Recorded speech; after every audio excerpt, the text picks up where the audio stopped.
As a summer-themed video, today's stories focus on a beach theme. Before getting into these, I would like to talk about today's sponsor, Fume. We all have bad habits, and sometimes breaking these habits can be tough. Like when you're out with friends and they're all reaching for their bad habits, you may feel that urge to not be the odd one out. Fume is here to help you kick those bad habits in an enjoyable way with something that you could take out with you. Flavored air device is quickly becoming the leading alternative to vaping and smoking, and Fume is the leader in that category. Fume fills the void ditching a bad habit can leave, while you still have something to reach for. It has no vapor or nicotine, and you can use it anywhere. Crisp mint is my favorite flavor, and with non-toxic flavors, it's a guilt-free alternative. And my favorite part is it requires no batteries, so you'll never need to charge it. The piece also looks cool and is made to be fidgeted with to help calm potential anxiety with magnets, snaps, and clicks. Fume is also backed by doctors in the US. Having served over 300,000 customers, you can be the next success story. For a limited time, use my code NIGHTMARE to get your free Fume base when you order the Journey Pack. It's the all-new magnetic stand for your Fume device. Head to tryfume.com, that's tryfum.com, and use code NIGHTMARE, or scan the QR code on screen.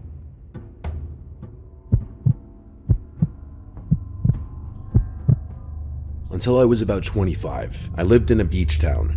My specific neighborhood was about a 20-minute walk from the beach.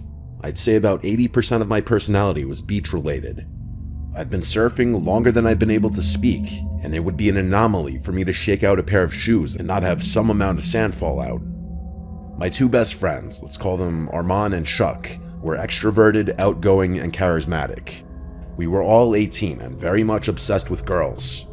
It was a Saturday night in late May, just a few weeks before school let out. Senioritis had long since set in, and at this point, my friends and I regularly pushed the limits of how much we could get away with without getting in trouble. We already had our coveted college acceptances, so we didn't really care much about high school anymore. Armand and I had plans to meet up with two girls from our high school that we'd been getting along with really well at school. The plan was to pick the two of them up in the evening and enjoy a cool, breezy night on the beach. We had blankets and a few bottles of wine, the perfect combinations for stargazing on the beach. I don't condone drinking and driving to any capacity, but I was just a stupid kid. I arrived at Sophia's house just after 9. Her and Fran sort of walk-danced to the car. It was clear that they had a little something to drink beforehand. Armand and I exchanged some excited grins. It was going to be a fun night. I took a scenic route to a scenic beach. It was about a 30-minute drive. The whole time, the four of us were having a great time in the car, cracking jokes and talking about some mutual friends. At one point, Fran and I were having a very deep philosophical conversation about the nature of time and death and such. We were all very much enjoying each other's company. The specific beach I had chosen had a dirt path that you could drive a car up. From there was a more narrow sand path that we would walk. The path was actually pretty steep, but I had picked it because we were less likely to encounter any other people at such a secluded spot. Furthermore, this beach was further away from the main boardwalk, so the sky would be clearer for stargazing. I thought of everything. I parked my car as far up the dirt road as possible, and the four of us hopped out. Armand and I carried the blankets and wine. I'll fast forward through the boring stuff. After a few hours and an empty bottle, Armand and I found ourselves separating. He and Fran walked up the beach, and Sophia and I walked in the opposite direction. After being separated by a decent amount of distance and darkness, I threw my blanket down and we drunkenly fell asleep on top of it. Before anything happened, Sophia tensed up. At first, I thought it was something that I had done, but then she whispered something. "Do you hear that?" I focused my attention and strained my ears, trying to hear something other than the gentle crashing of ocean waves. I assumed she was just drunk, but then, to my surprise, I did hear something. It sounded almost like a whirring, like the sound a small engine would make. The sound seemed to be moving around. I couldn't pin down where it was even coming from. Then it seemed to fade away into nothingness. "It's nothing," I assured her, eager to resume what we had been doing. And that's what we did. Soon after, I fished my shirt from the sand and shook it out before throwing it over my head. Just then, Sophia, who was still lying on the blanket, shrieked. I whipped around to look at her and saw she was pointing up at something.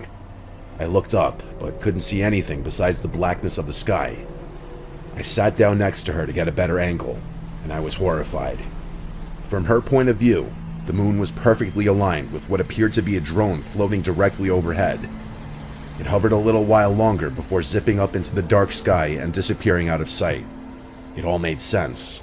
That noise that we had heard before was 100% the drone. I got angry at myself for not realizing at the time. I then got sick at the thought of being watched that entire time. I glanced over at Sophia and could tell she had the same exact feeling.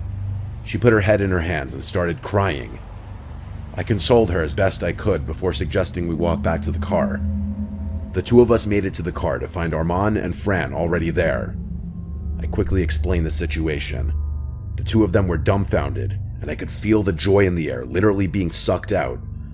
I began driving in silence in the direction of Sophia's house, eventually trying to lighten the mood with some conversation. It didn't work though. The girls agreed that they didn't feel safe going home just yet. It was a Saturday night, so I didn't mind staying out late. I asked if we could hang out at either of their houses. They both shook their heads, saying their parents wouldn't allow it. My house was off the table for the same reason, as was Armand's. I decided to ask Armand to call up Chuck, which he did. Chuck's house was massive and his parents were super chill. It was honestly the perfect spot. To our delight, Chuck was free. I pulled into Chuck's driveway and parked the car. Armand and the two girls began making their way towards Chuck's front door, and I told them I'd catch up to them in a second. I needed a second to think about everything that had just happened. I was more shaken up than I was letting on, so I leaned my forehead against the steering wheel and closed my eyes in an attempt to calm down a bit. Honestly, those few seconds with my eyes closed really helped. Instinctively, I pulled out my phone, which I hadn't even touched since the incident. The screen lit up, and I stared at the single notification that sat on the display. I had to blink a few times to make sure I wasn't imagining it. My entire body froze as I stared in horror at the lone notification. AirTag found moving with you. Every emotion that I had just expelled from my body came crashing back. We were literally being tracked. I snapped out of my paralysis and jumped out of the car, examining every inch of the vehicle. Nothing on the front bumper, nothing in the grille, and nothing on the back. I started getting desperate, checking the seats and flipping floor mats. Still nothing. By now, sweat was pouring down my neck, and I could feel the hairs on my arms and legs clamping up. I got on my hands and knees and began examining the underside of my car. I got to the tire on the driver's side and began feeling around the tire well. And there it was. It was literally taped to the underside of the well. Impossible to find if you didn't know what you were looking for. I held the tag in my hand for a few seconds before throwing it to the ground and smashing it to pieces. Whoever had watched us on the beach with that drone knew where we were. I didn't feel safe in Chuck's driveway all alone. I picked up one of the broken AirTag pieces and ran over to Chuck's front door. I told everyone what I had discovered, showing them the AirTag pieces to prove it. They were even more horrified than I was, especially the girls. They checked their phones and saw the same notification. Chuck was particularly pissed off because we had been potentially tracked back to his house. After the panic subsided, we spent the rest of the night in Chuck's basement and ended up sleeping over. A couple weeks passed and nothing happened. Honestly, my friends and I were glad to forget about the whole thing, assuming it was entirely in the past now. The only way we could rationalize it was that some creep wanted to watch some young adults hook up on the beach and track their car to scare them. It was chilling to think about, but we were relieved that the situation hadn't escalated. One Sunday morning, about 3 weeks after the incident, I got a call from Chuck. He screamed through the phone for me to drive to his house as soon as possible, which I did. When I got there, he was standing in his driveway with a concerned look on his face and some paper in his hand. I was confused until I realized what he was holding. They weren't papers, but rather pictures. I examined them more closely. Pictures of me from that night on the beach. They were grainy and dimly lit, but you could clearly see Sophia and I in revealing fashion. I was disgusted. I could only imagine how Sophia would feel upon finding out. Not knowing what to do, we called the police and explained the situation. They told us that there was essentially nothing they could do, but we insisted that they at least scan the photos for prints. They eventually got back to us saying the photos turned up nothing. Sophia was terrified that whoever sent them would try and blackmail her, and I feared the same. The experience was downright traumatizing. Luckily, nothing ever happened after that, probably because we had gotten the police involved. Sophia was never quite the same around me after what happened, and I can't blame her. I can only hope those pictures don't turn up later in my life.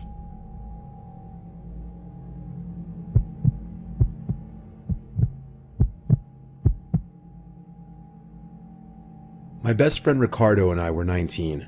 At the risk of sounding pretentious, the two of us come from well-off North Jersey families and get to enjoy our summers down the Jersey Shore. My house is in Belmar, New Jersey, and his is in La Valette. It was a random summer night during the week, and Ricardo was driving the two of us from my house in Belmar down to La Valette, about an hour drive. To be completely honest, I preferred hanging out in Ricardo's house, not only because it was a little nicer, but because the general vibe of La Valette is more geared towards kids our age. If we weren't scouring the area for a party, we could enjoy some drinks on one of the many private beaches we technically weren't supposed to be on. I could go on and on about things to do down the shore, but for the sake of brevity, I'll try my best to get to the point. As we were driving down, we agreed that we'd opt for a quieter night. No partying, links, or anything that we might normally do. The two of us agreed to snag a few beers, roll a joint, and chill on one of the private beaches under the stars. Honestly, it sounded great. The two of us had been going pretty hard with some of our other friends. A break from partying was much needed. To anyone unfamiliar with the layout of La Valette, there's a beach side and a bay side. Most of the beaches feature a really high dune and a steep drop-off as you approach the ocean. If you were to stand at the ocean edge and look back, you'd see a pretty sizable hill of sand. After drinking a few drinks at Ricardo's place, we snagged some bikes from his garage and made our way toward the beach of our choice. For whatever reason, Ricardo insisted on journeying further than I'd ever been, which I didn't quite understand since all the beaches were basically the same. I really didn't mind a longer bike ride though, so I just went with it. Eventually, Ricardo decided on a desolate-looking beach at the end of the road with no cars parked on it. Every house on the street had its lights off. I actually preferred this. This was back when weed was illegal in New Jersey, and we weren't too keen on getting caught. Plus, we did have some drinks with us despite the fact that we were only 19. We hid our bikes under some shrubs. Then we made our way toward the beach. The two of us lit our J and smoked under the stars, the only sound being the light waves of the ocean and the accompanying wind. The beach stretched on endlessly in both directions, and the sand felt cool underneath our feet. The two of us got progressively drunker while we filled the air with laughter and conversation. Eventually, we just laid back in the sand, watching a sky full of stars in hopes of witnessing a shooting star. That's when we heard it. I heard it first. It was almost undetectable. The sound was like a metallic buzzing, sort of like the sound you'd hear in a massive gymnasium with large overhead lights. I really can't describe the sound any better. It was a faint, metallic buzz that couldn't possibly be anything caused by the beach. I sat up and stared at Ricardo, and I could tell the moment he started to hear it too. The two of us whipped our heads in every direction, looking into the darkness for the source of the drone. Strangely, it was difficult to pin down exactly where the sound was coming from. It was just too faint to tell.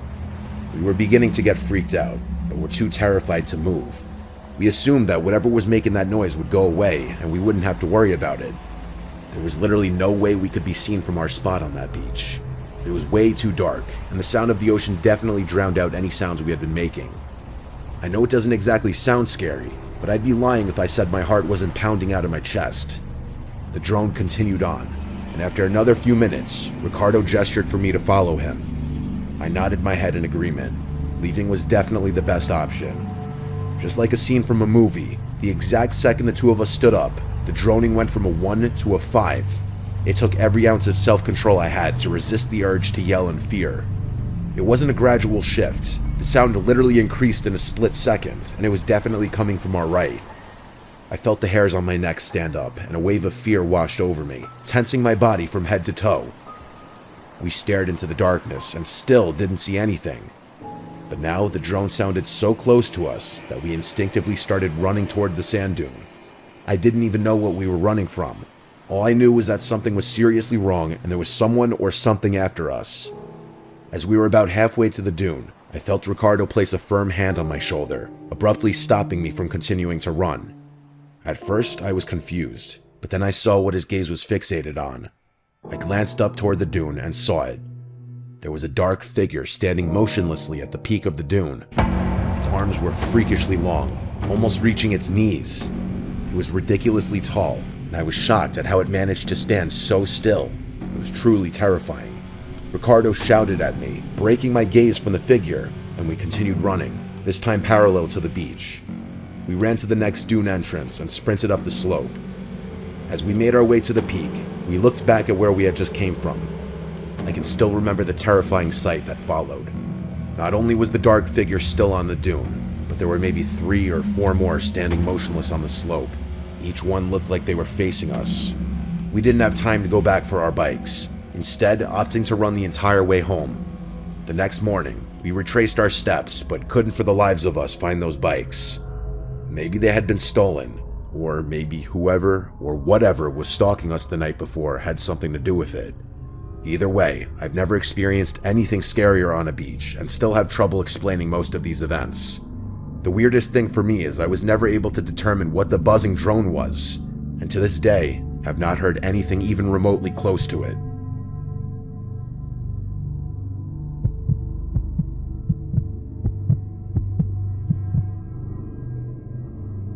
Beaches have always terrified me. Well, not always. My fear is a direct result of what I'm about to tell you. As a kid, I used to love the shore. I remember spending many summers in eager anticipation of the weekend when my family and I would hang out at our beach house. Or, if I was lucky, they'd let me spend it at my friend Charles' beach house, which was even more fun. I was 16, and this was one of those special summer weekends. Me, Charles, and our third friend Riley were going to spend a few unsupervised days at Charles' beach house in LBI. Riley was a year older than Charles and I, and had recently gotten his license, so we'd be driving down in his car. The drive down was fantastic. Riley was a pretty uncoordinated driver at the time, so most of the ride was spent laughing at him swerving and cursing the road. It was great. We got down to LBI in good time and immediately moved all of our stuff from the car to the rooms we'd be staying in. The layout of the house is important to the story, so I'll briefly mention it. There's a front door, a garage door which connects the back to the front yard, a back sliding door, and a back upstairs deck that connects the upstairs bedrooms. There's also a spiral staircase that allows you to go directly from the back deck to the ground, so you can enter and exit the house from upstairs. The house sits along a lagoon, meaning the back end of the house faces a narrow channel of water, with houses on the opposite side. We were at that ripe age where chasing girls was a priority, and a nice beach house all to ourselves was the perfect occasion. We spent a few hours figuring out which girls were down the shore at the time and talked to them on Snapchat. Finally, we found a group of 3 cute girls that said they'd be down to come kick back at Charles' house. I had more than enough weed to last us the weekend, and we had snagged a few bottles of our parents' alcohol before leaving. It was perfect. Things were going very well. The 3 girls, Rosie, Alexa, and Sophie, were fun and flirty, and the 3 of us could tell where the night would probably end up. At one point, the 6 of us decided to smoke in Charles' backyard pool. It was small, but it was perfect for 6 drunk kids. I remember the sight vividly. The gentle bay breeze blowing through my hair, the steam from the heated water rising slowly with the puffs of smoke from the joint. At our age, this was bliss. But then suddenly, Charles turned the music all the way down and stared over my shoulder into the darkness of the lagoon. Confused, I turned around, peering into the darkness. I could roughly make out the houses on the other side of the lagoon, but I wasn't quite sure what Charles was looking at. One of the girls asked Charles why he turned the music down, and he whispered that he saw someone standing on the dock opposite the house. I figured he was messing with us, so I started laughing. "Who cares, bro? People literally live here," I said. Charles shook his head. "I know that family personally. My parents said they're in Florida for the week." In all honesty, I still thought it wasn't a big deal or he was just messing around, so I kept chuckling. The girls were a little freaked out though, and said they wanted to go back inside. I wasn't going to argue, so the 6 of us started making our way out of the pool. As we were drying off in the yard, Riley jumped and cursed, looking towards the lagoon. The rest of us turned, and even though the light was dim, I could definitely see what looked like movement coming from the opposite dock. The 6 of us froze in place, trying to get a better glimpse of what we were looking at. Just then, a passing car on the road across from us lit up the scene ever so slightly, and the sight was horrifying. There were 4 tall silhouettes standing at the edge of the dock, facing us. It was impossible to tell what they were wearing or what they looked like, but there was no doubt they were facing our direction. "Go inside now," said Charles with a shaky voice, motioning us toward the sliding door. As we rushed inside, I heard a distinct sound that remains the most terrifying noise I'd ever heard. 4 consecutive splashes rang out from behind us. Those guys were swimming across the lagoon. We were in full-on panic mode at that point. The girls screamed while Riley slammed the sliding door shut and locked it. Charles quickly ran to the front to lock that door too, and the 6 of us ran to the room that wasn't visible from the outside. We waited in silence, horrified at what we might hear next. A few minutes passed. Still nothing. Out of nowhere, Riley cursed, revealing to us that he had forgotten to lock the sliding door on the deck. Charles started to panic, knowing that this house was about to be broken into. Just then, we heard soft, quieted footsteps above us, and that was the last straw. None of us had any weapons on hand, and we were all intoxicated, so running was really our only option. The 6 of us sprinted for the front door and bolted to the car, which Riley started up in a flash. The chaos of it all was too much for Riley to handle, and he destroyed Charles' mailbox on the way out of the driveway. Once we were far enough away, we called the police. The ordeal was a nightmare. We went back to the house once police had searched it, but the news was shattering. All of the valuables on the top floor were missing, but that wasn't the worst part. Charles' family owned a medium-sized Boston whaler boat which was also stolen, most likely as the getaway vehicle. Charles' father tended to keep a spare set of keys inside a small hatch below the steering wheel, which the police concluded was how the culprits got away so quickly. How they knew where the key was hidden is something I still wonder. The police were never able to arrest the perpetrators, and likely never will. Charles, Riley, and I think whoever robbed the house might have been someone who knew Charles' family, and they knew where the key was, and the house was supposed to be vacant that weekend as well. It's been a long time since this chilling event took place, but I haven't let one day pass without locking every door and window in my home. Do yourself a favor and lock your doors at night.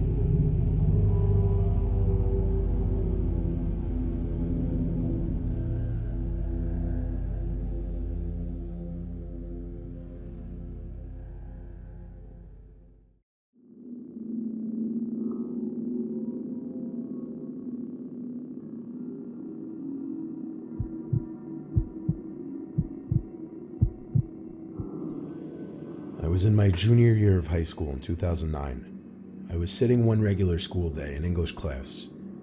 It was towards the end of the year, and we were working on final projects, meaning we needed to use the school laptops. The school library was closed for the week because of some kind of damages or renovations. I really don't remember all the details regarding that. But even still, I was pretty sure the laptop carts were still being stored in the back room of the library. My teacher asked the class which of us would like to go down and get the cart. I really had to pee, so I raised my hand because it was a good excuse to go down to the bathroom anyway. After making a quick stop at the bathroom, I made my way to the library. The lights inside were all off. There didn't appear to be anyone in the entire library. It was pretty dark, but there was just enough light from the few windows in there to see where I was going. Like I said, the laptop carts were usually way in the back section of the library in a separate room. There was a glass window that looked from out in the main area of the library into this back room, and it was really dark in there. I tried the door handle, but it was locked. Now I looked around not knowing what to do. I didn't really want to go back to the classroom to tell my teacher. I looked around the library, hoping there was maybe at least one staff member in there. I did hear something coming from the other corner of the library, actually. As I walked closer, it sounded like some kind of consistent clicking sound. It was coming from one of the study rooms that classes would sometimes be held in. The door to this room was cracked open, but it was also dark in there. There were also windows that looked into this room, so instead of marching straight in there, I tried looking in through the window in the main section of the library. I was like 80% sure I could see someone standing in the back corner of this little room. I pushed the door open a little more and called into the room. My voice echoed a bit. I tried hitting the light switch, but the lights didn't turn on, confirming the power was shut off in the library. I stepped into the room, a bit confused why I didn't get an answer. I wanted to confirm that what I was seeing was a person. It's so hard for me to explain what I was seeing. It literally looked like a humanoid figure from the doorway. Head, torso, and everything.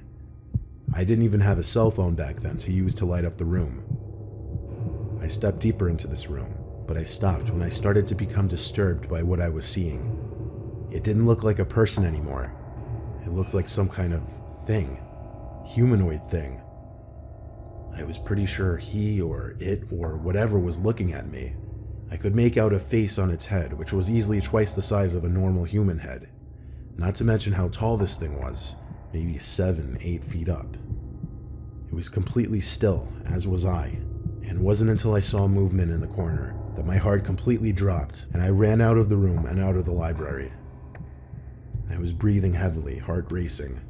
A teacher I knew named Miss Carp happened to be walking by in the hall, and I asked her frantically to follow me into the library to see.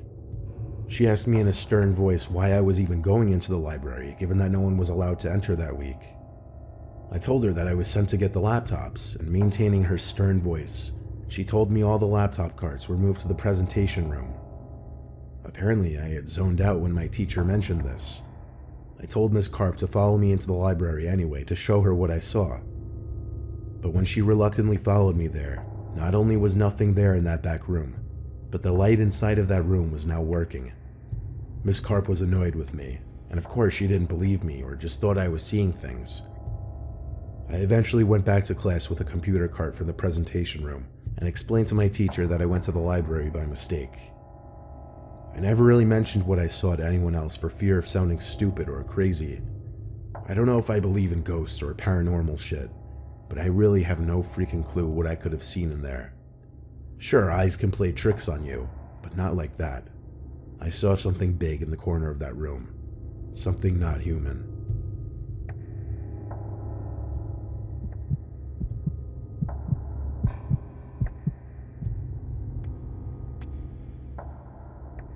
I went to a relatively small commuter college in Delaware. During my freshman year, I had my classes set up horribly. I would get to school at 3 p.m., have a couple classes, then a 2-hour gap before my next class, and I wouldn't leave campus until around 9. I'll admit, in my early years of college, I was kind of antisocial. I could have been trying to meet up with people in the food hall or joined clubs or even just went to the library during my breaks. But for my final class twice a week after my 2-hour gap, I would be in a basement classroom of one of the business halls. This basement only had this and one other classroom, and rarely ever would there be anyone else down there. Commonly, I'd just go straight down there, eat my food in the classroom, then just do homework on my laptop for the remainder of the couple hours. Or even just sit and play games on my phone or watch videos. Yeah, like I said, I was pretty antisocial. Well, one particular day, I felt lazy before class and didn't make myself food, so I had to go to the cafeteria hall to get a sandwich. I sat at a table alone and began eating, but quickly became uncomfortable after realizing I was the only one sitting alone at a table when a majority of everyone else there was sitting with friends. So I wrapped up the sandwich and decided I'd just eat down in the classroom and wait there like I usually did. I stepped out into the dark and marched back to the basement of the business hall and ate the rest of it there. Before I finished the sandwich, I heard the door creak open behind me. I was in the back corner seat right by the door, so when I turned, I was almost face to face with some kid I'd never seen before. He looked maybe a couple years older than me.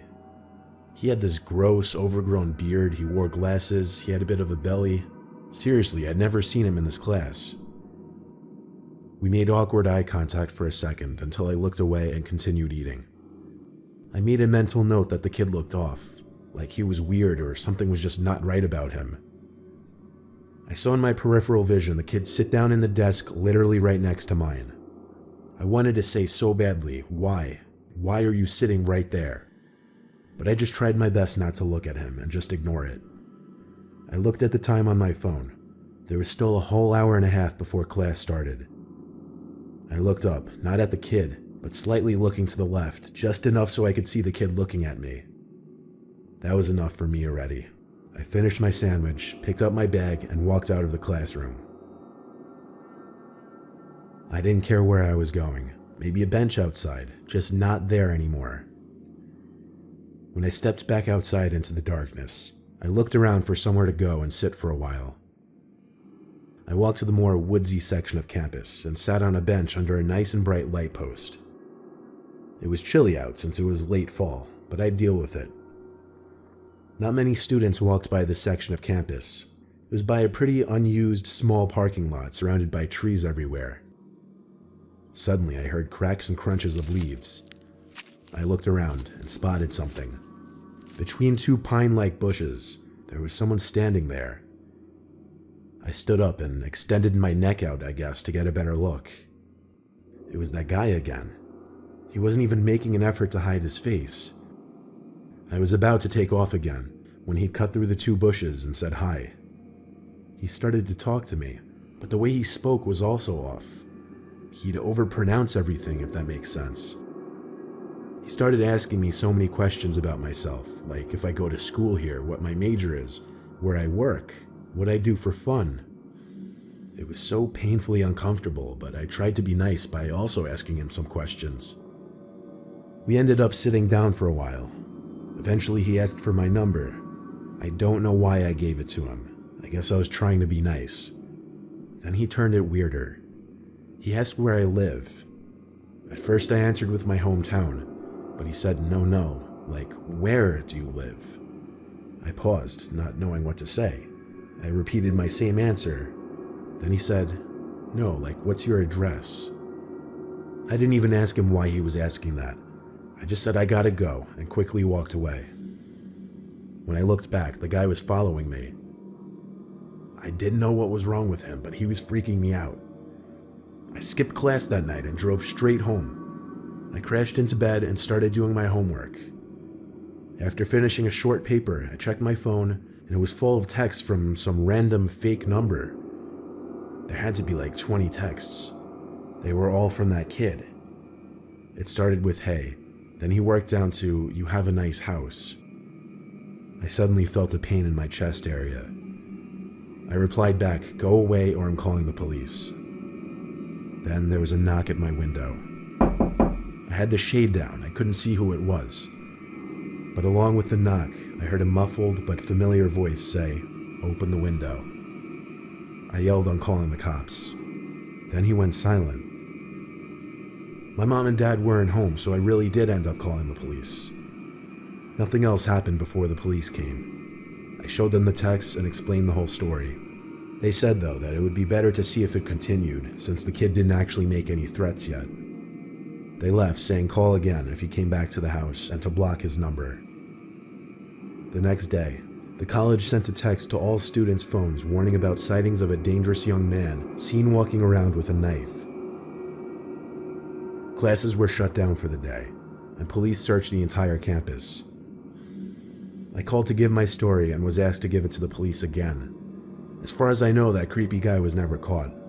I don't know why he was targeting me, I don't know what his motive was, but this is the story about how I was almost murdered in my own home by someone I met at school.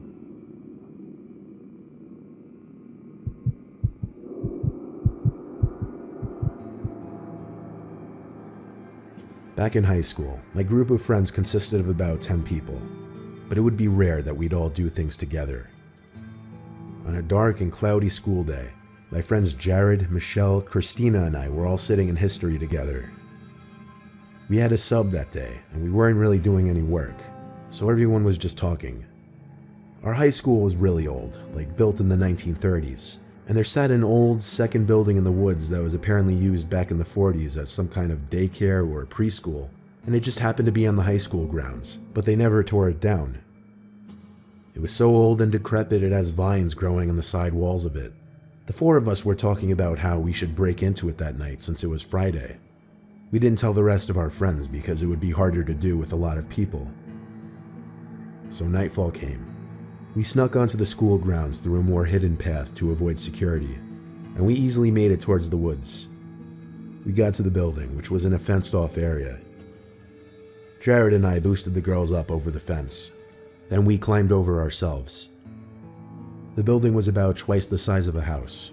There was no way we were the first ones to have been doing this. We scanned all four walls looking for a good entry point. There were multiple windows, and then we found the front door to the building. Locked, of course. Jared and I ended up breaking a window, but we had the girls keep watch. Once again, we boosted the girls up inside first, then Jared crawled inside, and lastly me. It took me a bit to squeeze in. I was the biggest one there after all. I actually cut my hands on some glass. After managing to get in, I looked around in the dark, cold room I was standing in. I realized it looked like an archaic, class-like room, but I also realized my friends weren't in there. I yelled Jared's name over and over. I left the little class-like room and entered a tight, decrepit hallway. There were a bunch of open doors leading to similar classrooms, but now I was more focused on finding my friends. I had no idea why they went ahead of me so quickly. I called their names again and again to no avail. I looked into all the tiny classrooms until I got to one, where I saw Jared standing in the corner. He was looking out the window.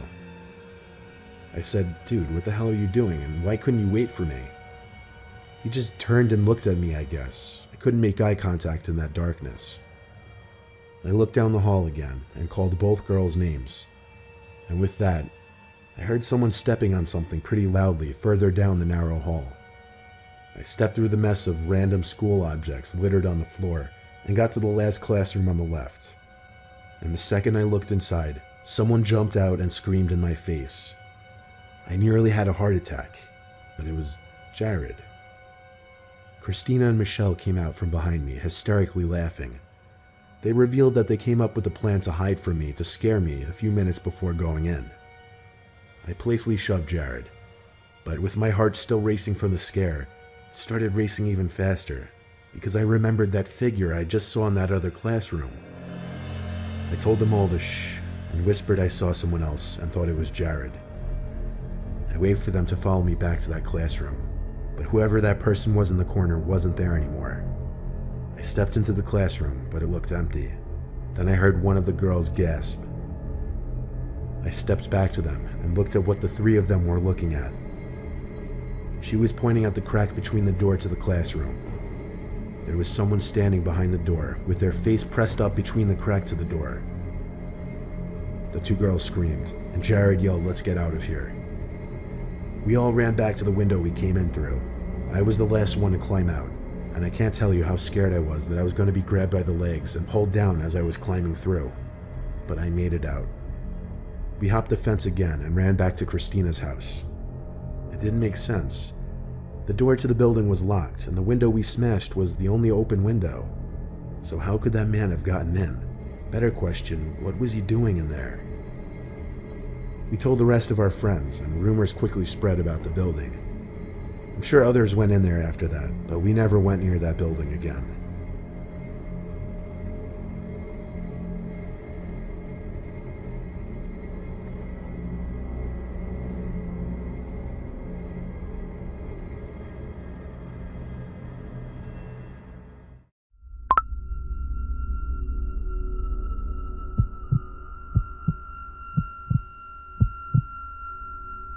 This was not even a month ago, so all the small details are still fresh in my mind. I have been using dating apps on and off for years. I think Tinder sucks along with its customer service, and I was never a fan of Hinge or OkCupid. I mainly use Bumble. In my Bumble bio, I have my height, which is 4'11", I make a joke about being short, and then I have my Instagram and Snap at the bottom. Because of that, I get a decent amount of random follow requests on Instagram. Half the time I don't follow them back. I also get a lot of random people adding me on Snap, probably more on there than on Instagram. I usually only add them back if I recognize their name from a recent conversation on Bumble, or if their Bitmoji looks pretty normal. I know, that sounds weird. I deal with a lot of stupid, disgusting boys on Bumble, but it's not as bad as Tinder. Still, I'll often have the typical douche frat boy asking if I do hookups or sending any kind of provocative messages. Usually when that happens, I'll mess with them a little bit and then unmatch them. This one time, I guess 3, almost 4 weeks ago, I matched this actually pretty attractive guy. He sent some pickup line that was kind of creative and got my attention. Pretty soon he asked for my Snap. Then seconds later he added me after noticing I had my Snap in my bio anyway. So I added him back because why not? He started messaging me on Snap. I screenshotted the first 2 pics on his Bumble profile and sent it to my girlfriends, mentioning how attractive he is. My friend Gianna replied right away saying it's a catfish. She matched it too. So I decided I'd mess with them a little bit. The things he was messaging me on Snap were slowly progressing to be more sexual. So I started saying the most unattractive things possible, and they started getting noticeably salty. I said I would be down to come over if they sent me a selfie.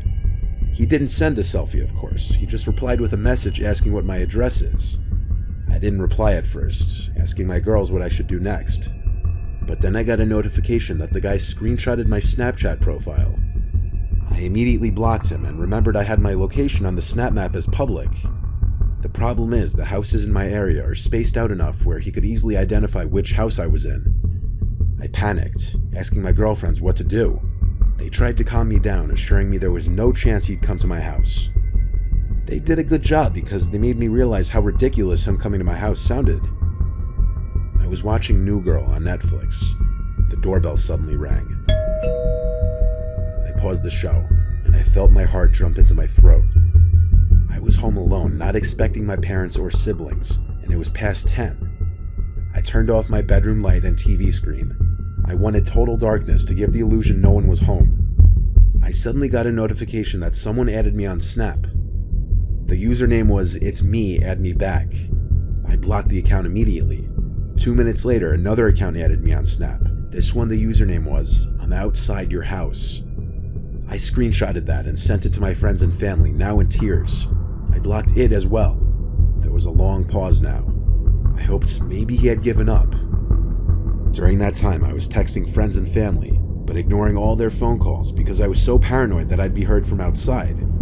Finally, I got another dreaded notification from Snap, saying someone added me. This time the username said, "I'm looking right at you." I turned to the window naturally. I wish I hadn't. I wish I'd just ran out of the room and called 911. But I looked and saw him looking into my room, this disgusting, smiling man. I'm sure my face turned completely ghostly white as I looked at him. I ran out of the entire house, screaming at the top of my lungs down the street. 2 neighbors came outside in response, and I basically ran into one of their arms crying for help. The neighbor called the police for me, but the man was not found in or around the house. I somehow had to gather the courage to go back into that house and stay there for the night. I locked myself in my parents' room since it's the only bedroom upstairs with a lock, and I prayed I'd be able to fall asleep. I lay awake for seemingly hours though, and eventually I knew for a fact I heard something outside the door, like tiny, soft footsteps causing ever so slight cracks in the wood. I sat up and stared at the bottom of the door, dreading the lights outside turning on or someone trying to open the door. I grabbed my cell phone and dialed 911. I immediately said to the operator in a quiet whisper that someone was inside my house and I was alone. But maybe I didn't say it quietly enough, because footsteps on the other side of the door confirmed that I was right. I wasn't just hearing things. The footsteps walked away from the door quickly, and I heard them go down the stairs, and eventually I heard the front storm door slam shut. Cops arrived shortly. The same cops had returned. This time they wouldn't allow me to sleep there the rest of the night. I called my friend Gianna, who was still awake, and she said I could come sleep over for the rest of the weekend. The police escorted me there after I locked up my house. I'm grateful I didn't fall asleep that night, as I wouldn't have heard those tiny footsteps outside my room, and I might not have called the cops in time.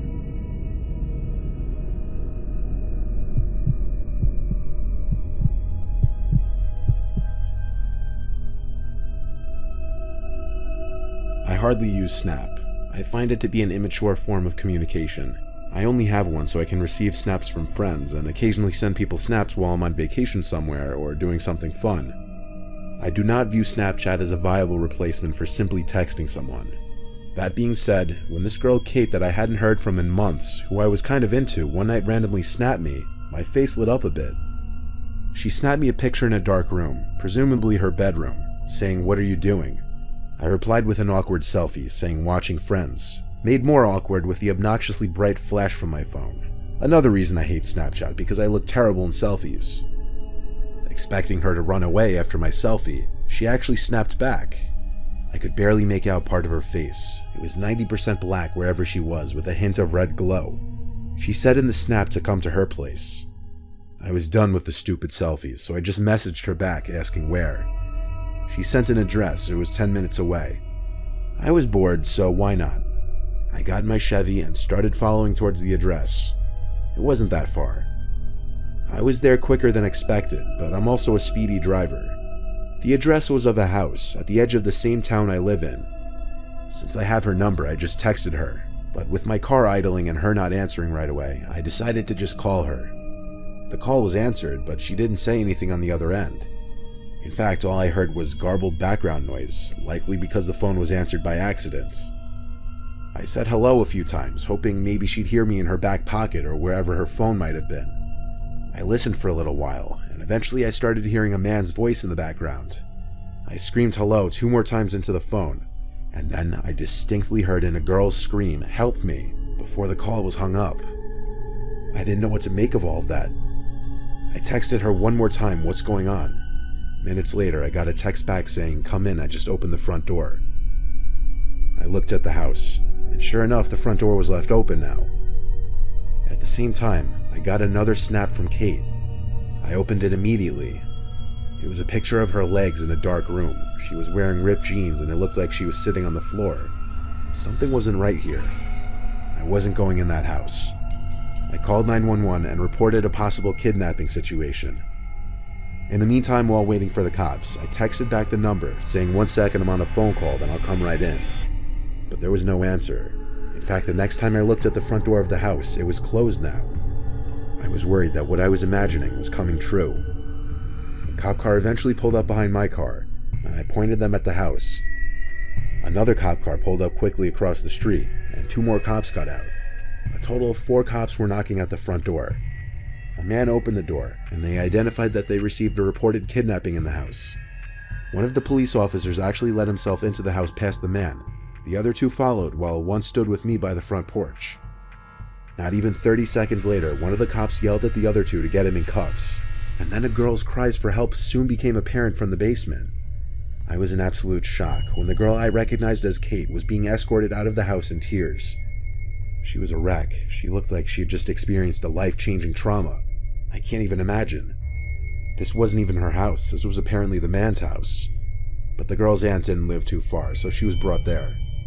Obviously, the man was brought to jail, and I'm sure he's now in prison. That Kate girl really didn't seem to want to talk to me too much beyond thanking me for saving her life a bunch of times. I'm not mad about it, though. I understand. Experiencing whatever she went through in that basement is probably something no one wants to think about. Greetings. My name is Terry Carnation of the podcast Dark Air with Terry Carnation, reading a story for the aptly named Mr. Nightmare. I am an 18-year-old guy and a freshman in college. I go to school in my hometown so that for my first year I can live with my parents and save money on student housing. I go to Montana State University in Billings, the state's largest city. And no, we don't ride horses to school. We have cars. In school, I still knew and hung out with most of my high school friends that decided to stay in town for school as well. But in my calculus class, I didn't know anyone. I am pretty outgoing and can easily start a conversation with a stranger, but I strangely found it hard to make friends in that class. Eventually, I just gave up and went to class to learn rather than make friends. About 2 weeks into school, this guy I hadn't seen in class before started to sit near me. He would always come in around 10 minutes late and would sit as close to me as possible. It weirded me out, so I would sit as far from the door as possible to see if he was actually trying to sit near me. I observed that he would enter class late and walk past at least 10 open chairs just to sit beside, in front of, or behind me. He had this creepy vibe. His hair was always messed up and greasier than a McDonald's burger. His clothes were ripped up and looked ancient, and his hands were always black with dirt. I am a neat freak, and always keep myself and my things clean and organized. So, just looking at him repulsed me a little bit. He also looked way older than the rest of the class, almost like he was 40. He started to fall behind in class since he never took notes, and he started asking me for help. Even though he looked creepy and gross, he seemed very nice and shy. I felt bad for him and would explain problems to him when he asked me to, but tried to keep it casual and not be overly nice. One day, he asked me for my Snapchat so that he could get help when we weren't in class, since calc was only a Monday, Wednesday, Friday class. After hesitation, I gave him my username. Strangely, he wrote it on his arm in huge letters with a king-sized Sharpie. After class, I was getting in my car to go home and saw that he had already added me and Snapchatted me. I groaned and regretted giving him my username. I got in my car and drove the 20 minutes home. By the time I arrived, I had forgotten about it and went about my day.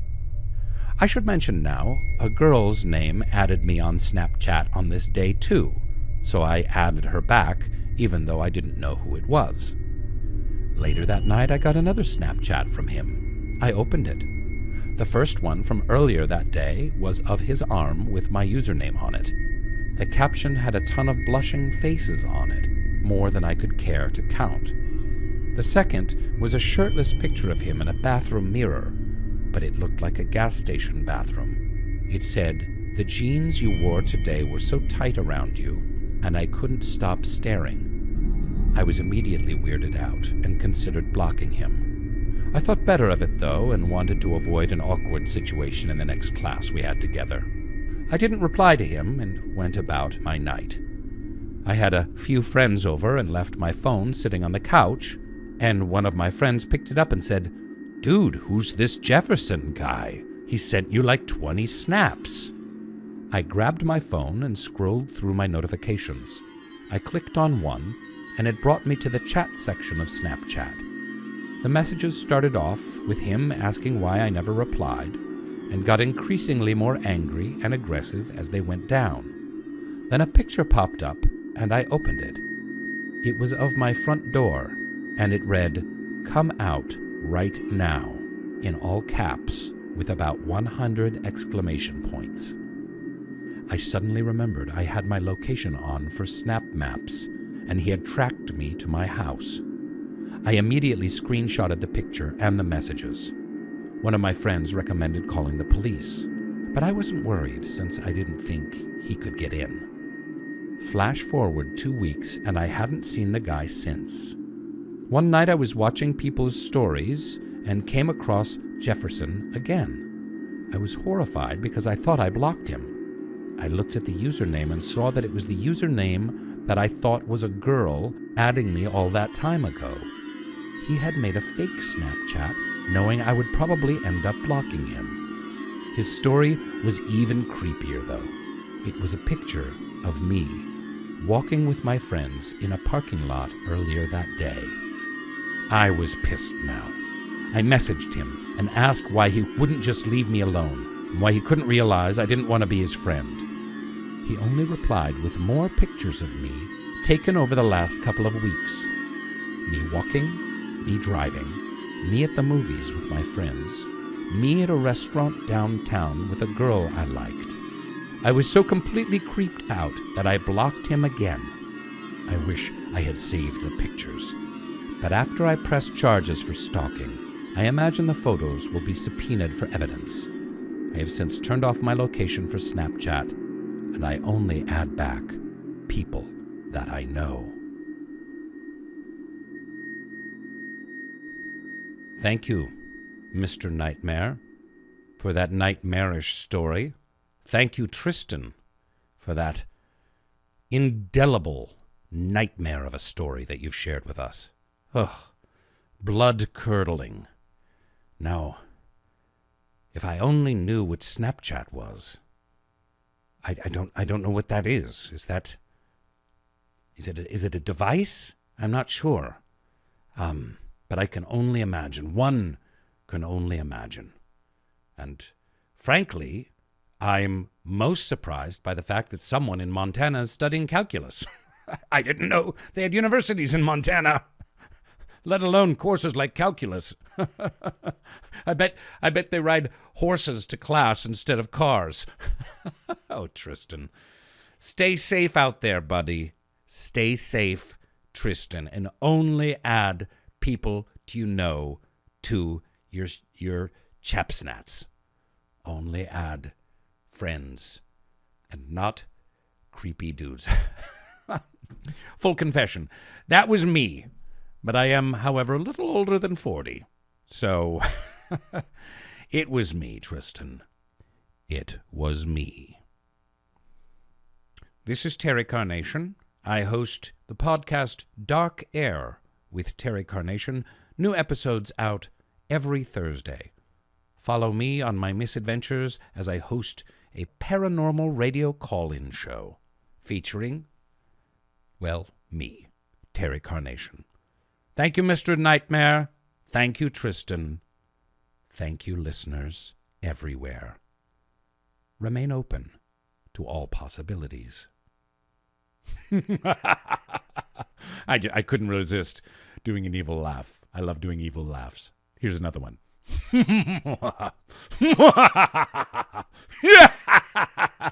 All right, that's enough.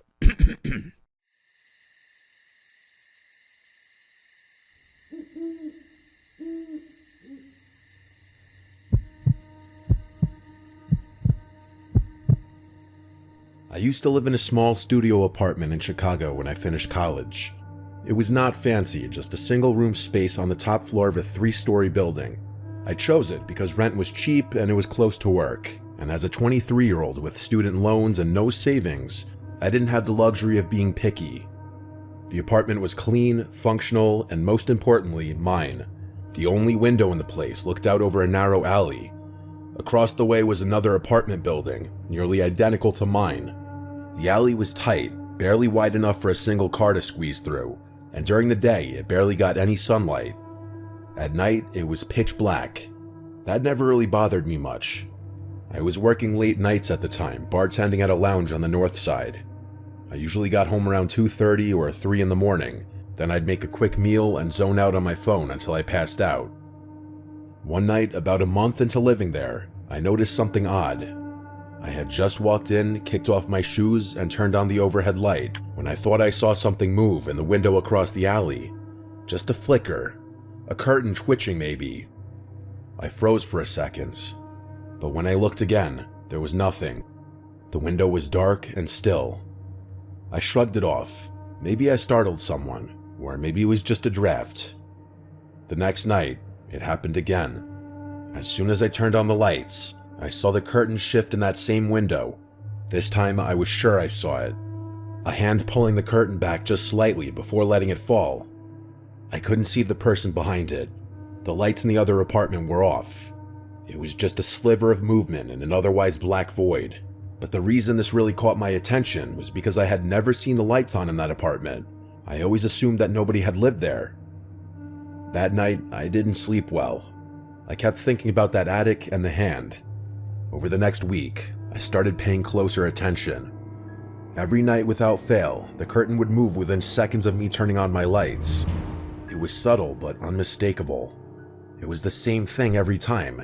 There was a slow parting in the curtain, I had a glimpse of the dark space beyond it, and then the curtain would close again. I began testing it. Some nights I would leave my lights off and sit silently by the window. When I did, nothing happened. But the moment I turned them on, even just the dim light by my couch, the curtain across the alley would shift. Someone was watching me, it was obvious. I tried to rationalize it, like maybe someone just liked looking out their window at night, but that didn't explain the timing. It didn't explain the way it always coincided with my arrival. That was too big of a coincidence. I asked my landlord about the unit across the alley, and he told me it was vacant and had been for months.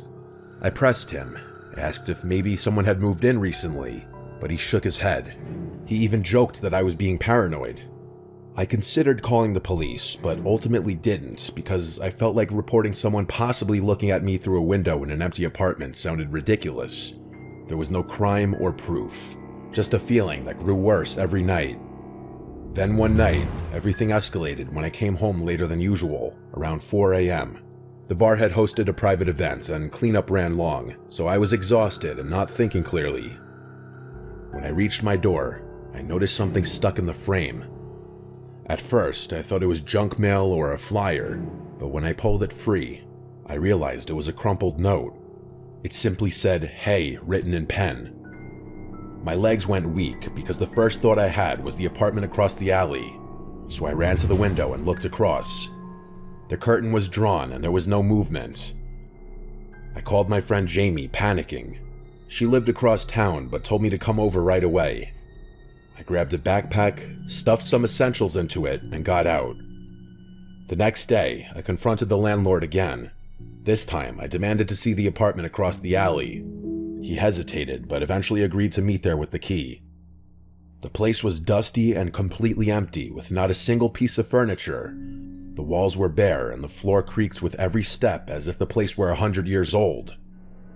But there, in the back room facing my window, was a single metal folding chair. It was positioned directly in front of the window, and they had access to an apartment that was supposed to be locked and empty. The police were called and they searched the place. I'm pretty sure they took fingerprints, but nothing came of it. The fact that my paranoia was correct the entire time, and that I was in fact being watched, it made me sick, wondering how long the stretches of time that sicko would watch me would be. I moved out that week. To this day, I have no idea who was watching me, how they got in, or how long it would have gone on if I hadn't found that note saying, "Hey."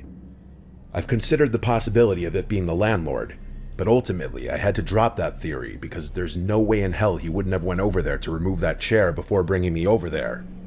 I still dream about that window, and sometimes I wake up in the middle of the night certain that someone, somewhere, is still watching me.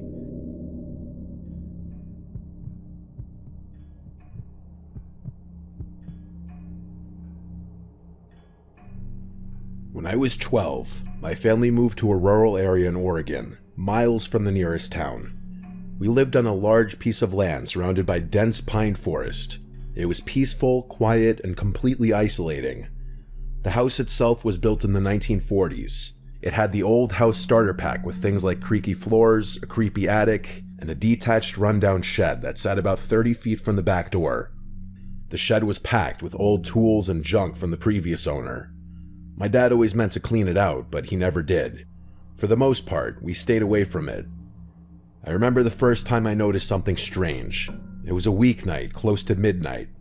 I was up reading with the flashlight under the covers when I heard our dog, Max, barking uncontrollably. Max was a golden retriever, super friendly but alert. When he barked like that, it meant something was wrong. I crept out of bed and peeked out the window. He was facing the shed, barking into the darkness. The motion sensor light by the back door was on, casting long shadows across the lawn. I couldn't see anyone, but Max wouldn't stop.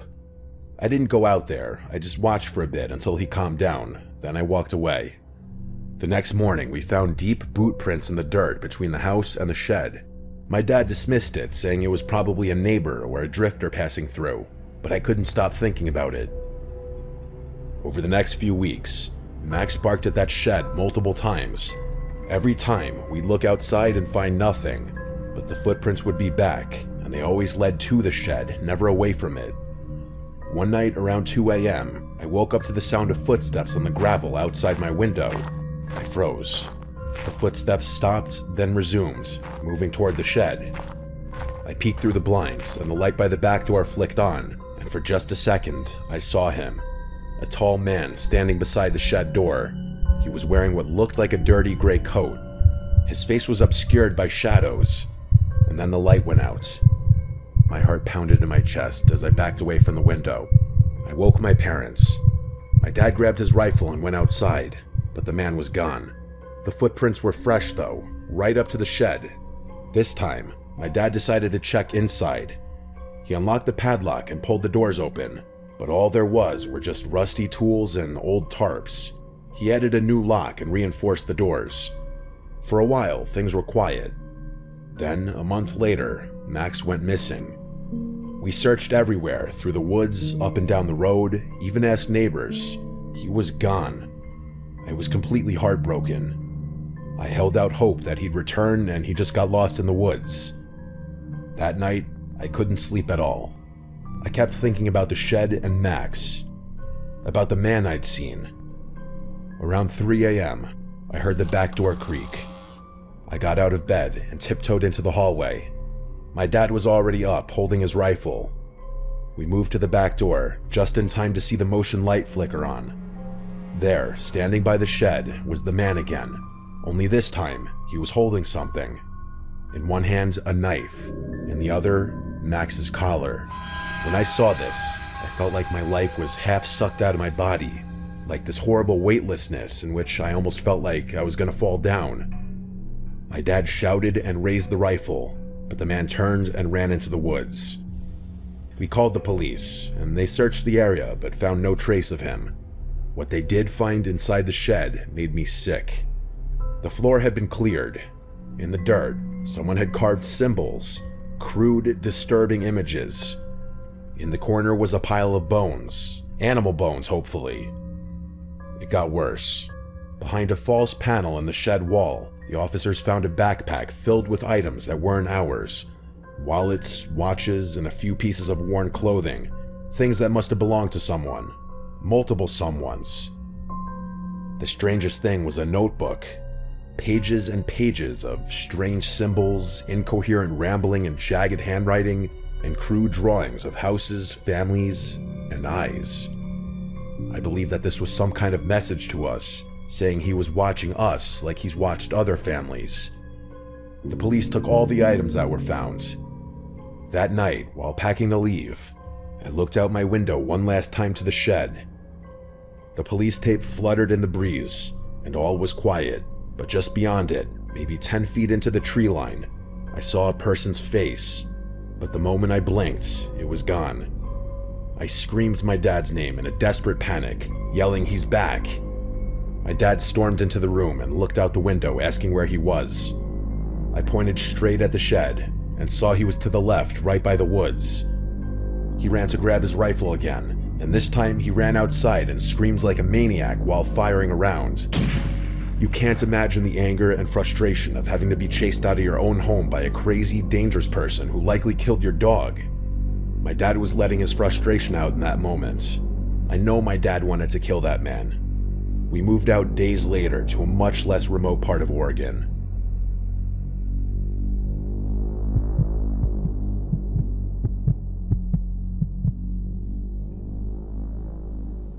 In the summer of 2018, my friends and I, Abby, Marcus, his younger brother Tim, Tim's girlfriend Hannah, and me, planned a weekend trip in the Blue Ridge Mountains. We were all in our early 20s, fresh out of college, and eager to unplug from everything. We picked a spot far off the grid deep into the national park where the trees grew thick, the air smelled of pine and damp soil, and there was no cell signal for miles. The first night was normal. We hiked in with our gear, found a clearing by a lake with just enough space for 3 tents, started a fire, and cooked hot dogs and marshmallows. We told stories, drank, and stayed up late watching the stars. The silence of the forest was relaxing. It wasn't until the second night that things started to feel wrong. At around 11 p.m., we were still sitting around the fire laughing when Marcus suddenly stiffened and pointed towards the woods, asking if we saw that as well. We all looked, but nothing was there. He swore he saw movement, a figure ducking behind a tree maybe 30 or 40 yards away. Tim dismissed it as a deer, but then, 20 minutes later, we heard a stick snap in the same direction. This time it was loud. Abby was clearly spooked and said she wanted to go to bed. Everyone agreed to call it a night. We doused the fire, zipped up the tents, and tried to sleep. That night, I woke up to something that still haunts me. Breathing from just outside, probably not even 10 feet from my head. At first, I thought I was still in a half-dream state, but it continued. I was with 4 other people, though. It could have maybe been one of them going outside to pee, but I didn't hear the sound of a stream, just the breathing. The breathing also almost sounded like an older person, someone who was short of breath from smoking too much. I reached for my flashlight, but didn't dare turn it on. The breathing moved from one side of the tent to the other, then it stopped. I waited without saying a word, because it was the only thing I could do. Since the breathing stopped rather suddenly, I felt a sense of relief that my original thought of it being one of my friends peeing was accurate. So eventually, I fell asleep. In the morning, I said nothing, neither did Abby. But when we met up for breakfast, Marcus had a concerned look on his face, like he was antsy to tell us something. He said someone was outside our tent last night. Hannah nodded and said she heard it too, and noted that whoever it was walked around the tent more than once, and it could have been more than one person. I asked the entire group if anyone got up to pee last night, and that maybe that's what we heard. Tim responded that he did go pee, but that he thought he saw a figure crouched near the fire pit around 4 a.m. We searched the area, and we found footprints in the ground circling all 3 tents. But in a spot where the dirt was a little wetter, more like mud, one of the footprints was very clearly from a bare human foot, not shoes or boots.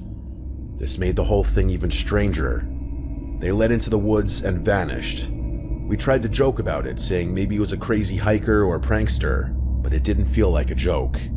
That night, we stayed up later, talking nervously around a much bigger fire. We kept our flashlights close.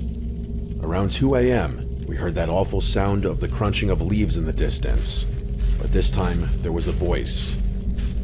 It was a low voice, too quiet to understand, but definitely human. Marcus snapped on his flashlight, and for a split second, we saw who it was. It was a man, fully naked, crouched behind one of the trees nearby. He scrambled back into the trees like an animal that just got exposed. All of us were completely shook. We were too scared to even break off to go into our tents. Staying out in the open with all 5 of us together just felt safer. Hannah suggested packing up and leaving, but Marcus and I said that was a horrible idea. Packing up camp this late and finding our way back to the car would not only be extremely difficult, but also extremely terrifying, worrying that that man was behind us, following us. That night was the worst night yet, and maybe one of the worst nights of my life. I didn't get a single second of sleep. I was wide awake, and perhaps that may have saved me or my belongings at the very least. However many hours had passed before I heard the distant sound of a stick snapping or a leaf crunching.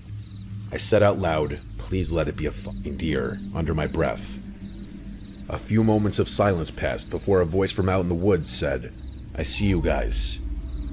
It was not any of my friends. I didn't know if any of my friends were awake and also heard it, but I heard none of them react, so I guess I was too scared to be the only one reacting.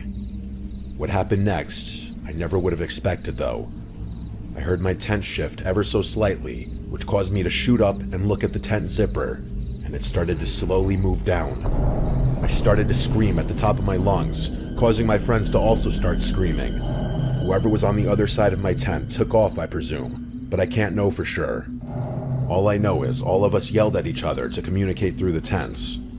I zipped the zipper back up fully, and I didn't hear breathing or footsteps again that night. I didn't fall asleep. I watched as the morning sun slowly started lighting up the place. At dawn, we packed everything and left. On the hike back to the car, the tension didn't leave us. At the ranger station, we told them everything. The ranger listened carefully, then said they've had reports. A man, maybe more than one, living out there. Some said they steal things, and others said worse. I don't know what worse meant, we didn't ask. We laughed it off in the car, but it didn't really feel funny to me. I don't think I can ever go camping again after that, especially after the zipper thing.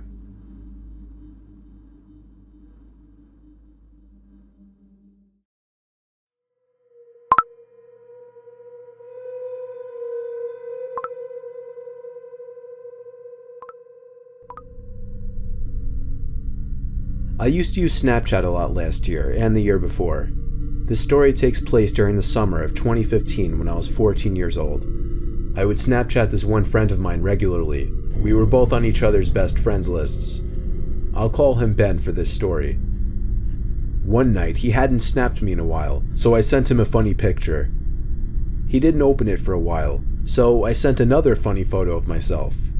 Coincidentally, I happened to be in the app when I saw that he finally opened them. Usually he would respond within a minute, but this time he didn't respond at all. I decided to text him instead, saying, "What's up?" I got a read receipt within the minute. No response though. I didn't know what was up with him or if I did something to piss him off, but I wasn't going to beg him to respond to me, so I put my phone down and focused on something else. Eventually, I started having a conversation with one of my other friends through text, and somehow Ben's name came up, and the fact that he had lost his phone. I made sure my friend was absolutely certain that Ben was still missing his phone, and he said yes. I called Ben's house phone number. His dad picked up. I asked to speak with Ben, and Ben himself confirmed he was missing his phone. I told him somebody had his phone because they were opening his Snapchats and reading texts. He freaked out and told me to come over, but I really didn't want to. I told him I'd message them asking to return the phone. I sent a bunch of texts to the person. It said read for every single one of them, but I didn't get a text back. Instead, I eventually received a Snapchat from Ben's phone. I opened it, and it was a picture of a really weird-looking guy with a huge smile on his face. And the caption was, "Coming over." I called Ben once again to make sure he didn't have either of our addresses on his phone. To my dismay, he had both of our addresses on his phone. I received a text from the guy while I was on the phone with Ben, saying, "You're good looking." Ben didn't have Track My iPhone enabled, so he couldn't even try to track this creep. That night, I woke up at some ungodly hour. I'd say 3 a.m. I wasn't sure if something had woken me up or not, but I was somewhat positive that I thought I saw some kind of light just as I woke up. I sat up and rubbed my eyes, and realized it was really, really hot in the room, which was weird considering we had the AC on. As I turned to my window, an unexpected white flash of light filled the room, and I felt a sharp pain in my eyes which had become adjusted to the dark. I struggled to reopen my eyes, but when I could, I saw that my window had been opened, and someone was leaning half of their body into my bedroom with a camera in their hand. I screamed like a little girl in what was undoubtedly the most nightmarish moment of my life. It was a man at my window, and as I pushed myself back up against the wall, curled up in my bed screaming, I could distinguish the man's face to be the same face I'd seen on Ben's Snapchat. He struggled to squeeze himself back out the window, but he did manage to escape before my parents could enter the room. We contacted the police that same night and had them track the phone. They found the man in a house 2 miles away and arrested him. Ben got his phone back and I got peace of mind, knowing the creep would be behind bars.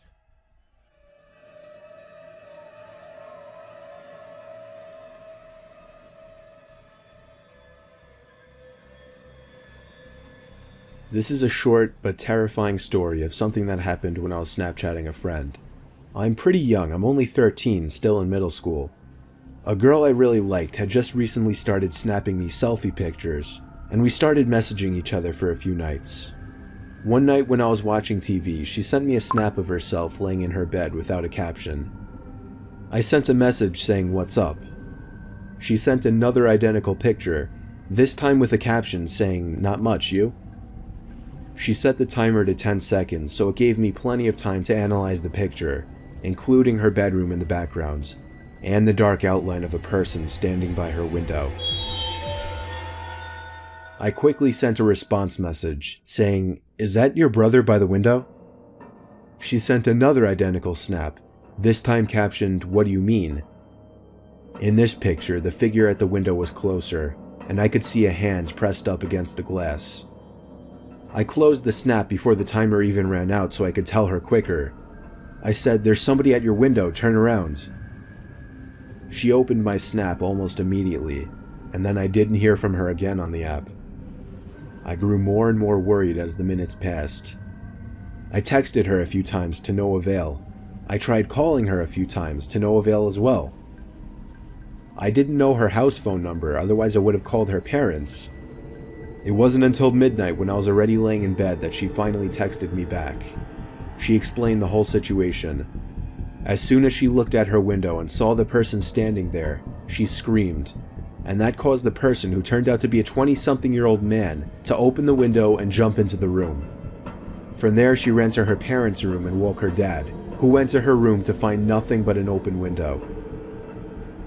It wasn't exactly a personal story of mine, but it freaks me out nonetheless, knowing that the only thing that saved my friend from whatever could have happened was the fact that I was able to see the window through her selfies, unbeknownst to the creeper at her window.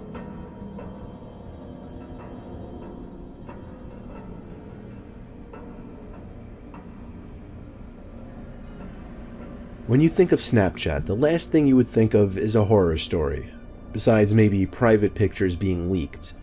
It was almost a year ago now. I was a senior in high school and was Snapchatting a few different people at my kitchen table at 10 o'clock. My parents had already gone to sleep. I got a notification from Snapchat. It said, "Snapchat from Hector." I did not know anyone by the name of Hector, so right away it was weird.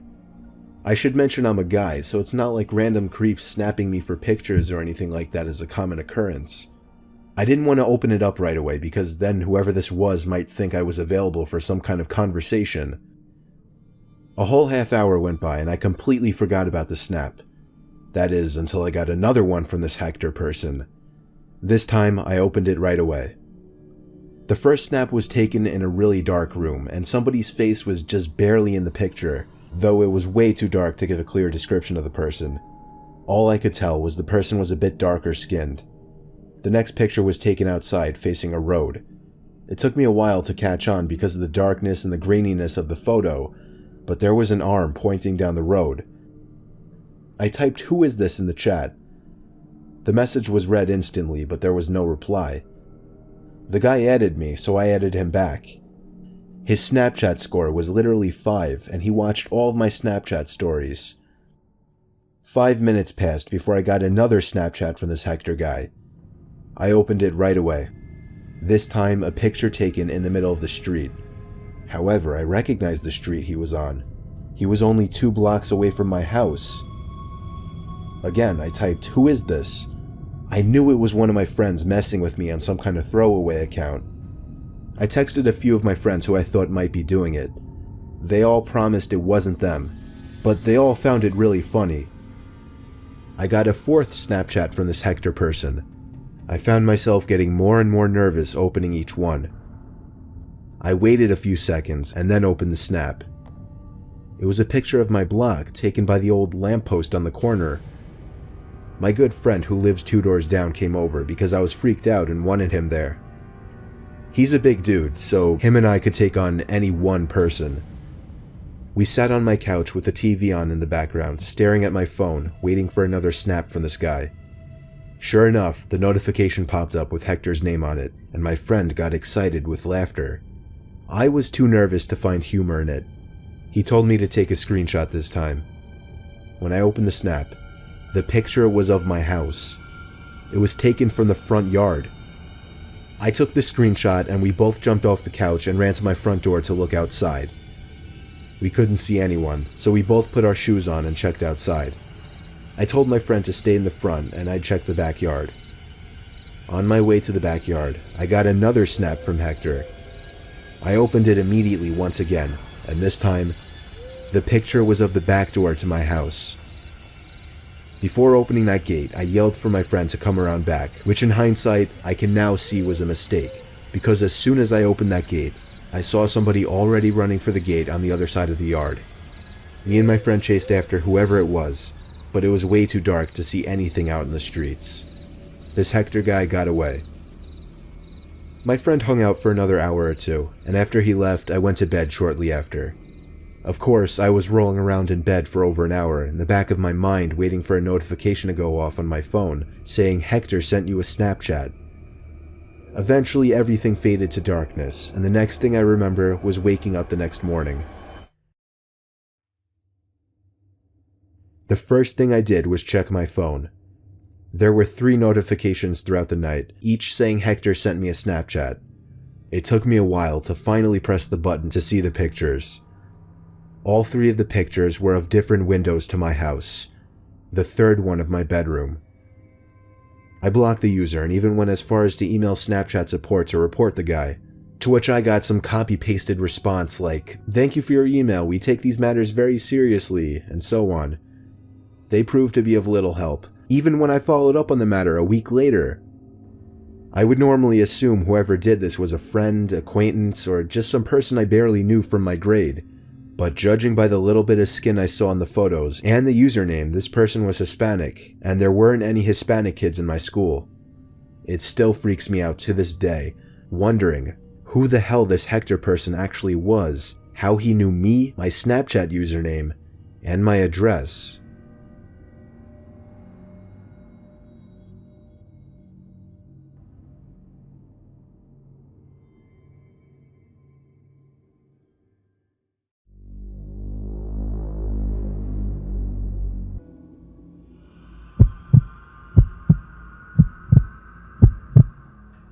When I was a kid, before we lived in Texas, we lived in a home that had this huge backyard in Georgia that made me feel like the most popular kid in class. Anytime playing outdoor games or sports was ever an idea, my backyard would be the spot to go since we had a 2-acre backyard. The backyard was surrounded by woods on 3 sides. It also had many trees throughout the yard, a trampoline in one corner, a hot tub, a big detached 3-car garage, and an above-ground pool. For a middle-class area, we really had everything you could want in a backyard. There was enough open grass to play any sports, soccer, baseball, football, anything. We even played hide-and-seek tag, or manhunt as we would call it. One Friday when we were in like 6th grade, my friends and I wanted to have a camp-out sleepover in my backyard. It was Mike, other Mike, who I'll call Michael, and Jason. We all had to get our parents' permissions, of course, but we were like 11 or 12 and it was a Friday. None of our parents had any reason to say no. Plus, my family has lots of camping equipment, including 2 tents that could easily fit 2 of us in each one.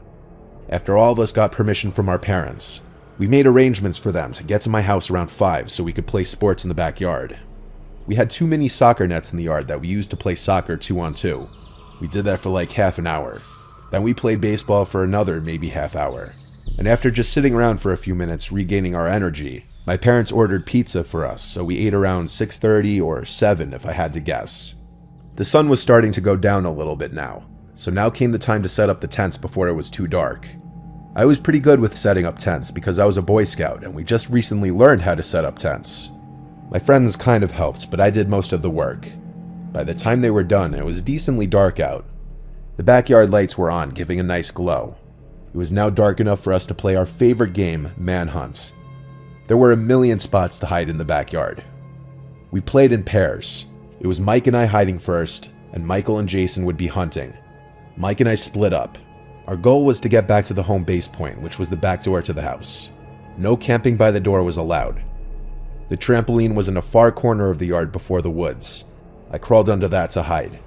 When the hunters would start looking, they had to blow a whistle to let the hiders know they were starting.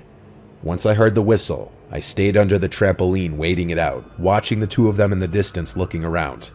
I was waiting for a good moment to creep closer to the back door. I had my sights on the hot tub, which was right next to the house. If I could make it over to hide behind the hot tub, I could straight line beeline it to the back door. So when both Michael and Jason had their backs to me looking in different areas of the backyard, I sprinted towards the hot tub, and just as I got right behind it and ducked down, I heard one of the trash bins on the side of the house almost topple over, and then I noticed the motion detecting light on the side turn on. The hot tub was by that corner of the house, but it wouldn't have triggered that light. I went to peer around the corner to the side yard, and I saw a tall person dressed in dark clothes speed walking away in the direction of the woods, before entering the woods. It wasn't my dad. I ran to my friends and called the game off, then went to tell my dad about it. We came out and looked around the woods for a few minutes, and then checked the street for any unusual cars. Nothing and nothing. He said we should sleep inside tonight, which obviously bummed us out. We went inside and just played a game on my PlayStation. I again described to my friends what I saw, just some tall guy walking into the woods on the side of the house after apparently almost knocking over one of our trash bins. We talked about just going back outside and sleeping in the tents since they were already set up anyway. And plus, what were the odds whoever that was still out there hours later? After we finished playing our game, we went back outside quietly to not wake my dad up. It's not like we were hiding the fact that we were going back out there, but we didn't want to advertise it either. We each had a sleeping bag. Mike and I shared a tent, while Michael and Jason shared the other. After a while of joking around and yelling things between tents, we started to quiet down and try to go to sleep. I wasn't asleep yet, but it seemed like Mike was. I started hearing walking sounds in the grass nearby, approaching the tent, and then the zipper to the tent was unzipped, and I looked up and saw my dad looking inside the tent. He said, "What are you guys doing out here?" I replied to him something like, "They wanted to sleep out here, so we came back out." Then I took a closer look at the face peering into the tent. I realized it wasn't my dad, but some complete stranger who looked to be my dad's age. It looked like he was about to come in when I screamed bloody murder like a little girl. Everyone woke up, and Mike started to scream as well. The man grabbed our ankles and said to be quiet, but he gave up when he realized he was about to be exposed. He left the tent and disappeared.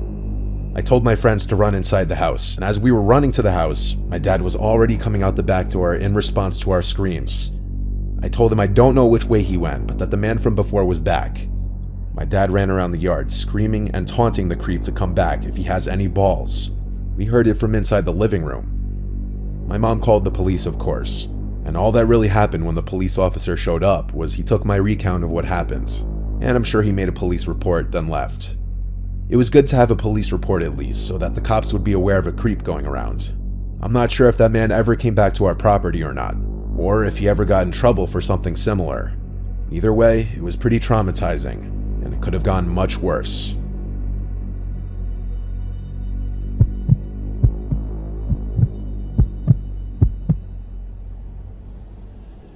This was back a few years, sometime in 2019. I was at a friend's house. I'll call her M for the sake of the story. I was pretty excited for this sleepover. I couldn't wait to talk about all the middle school drama. Now, something you might want to know is M's house was deep in the woods. I mean deep. Anywhere you looked, there was woods, and their nearest neighbor was about a half-mile away, but on the backside of her house was a cliff that led down to the ocean.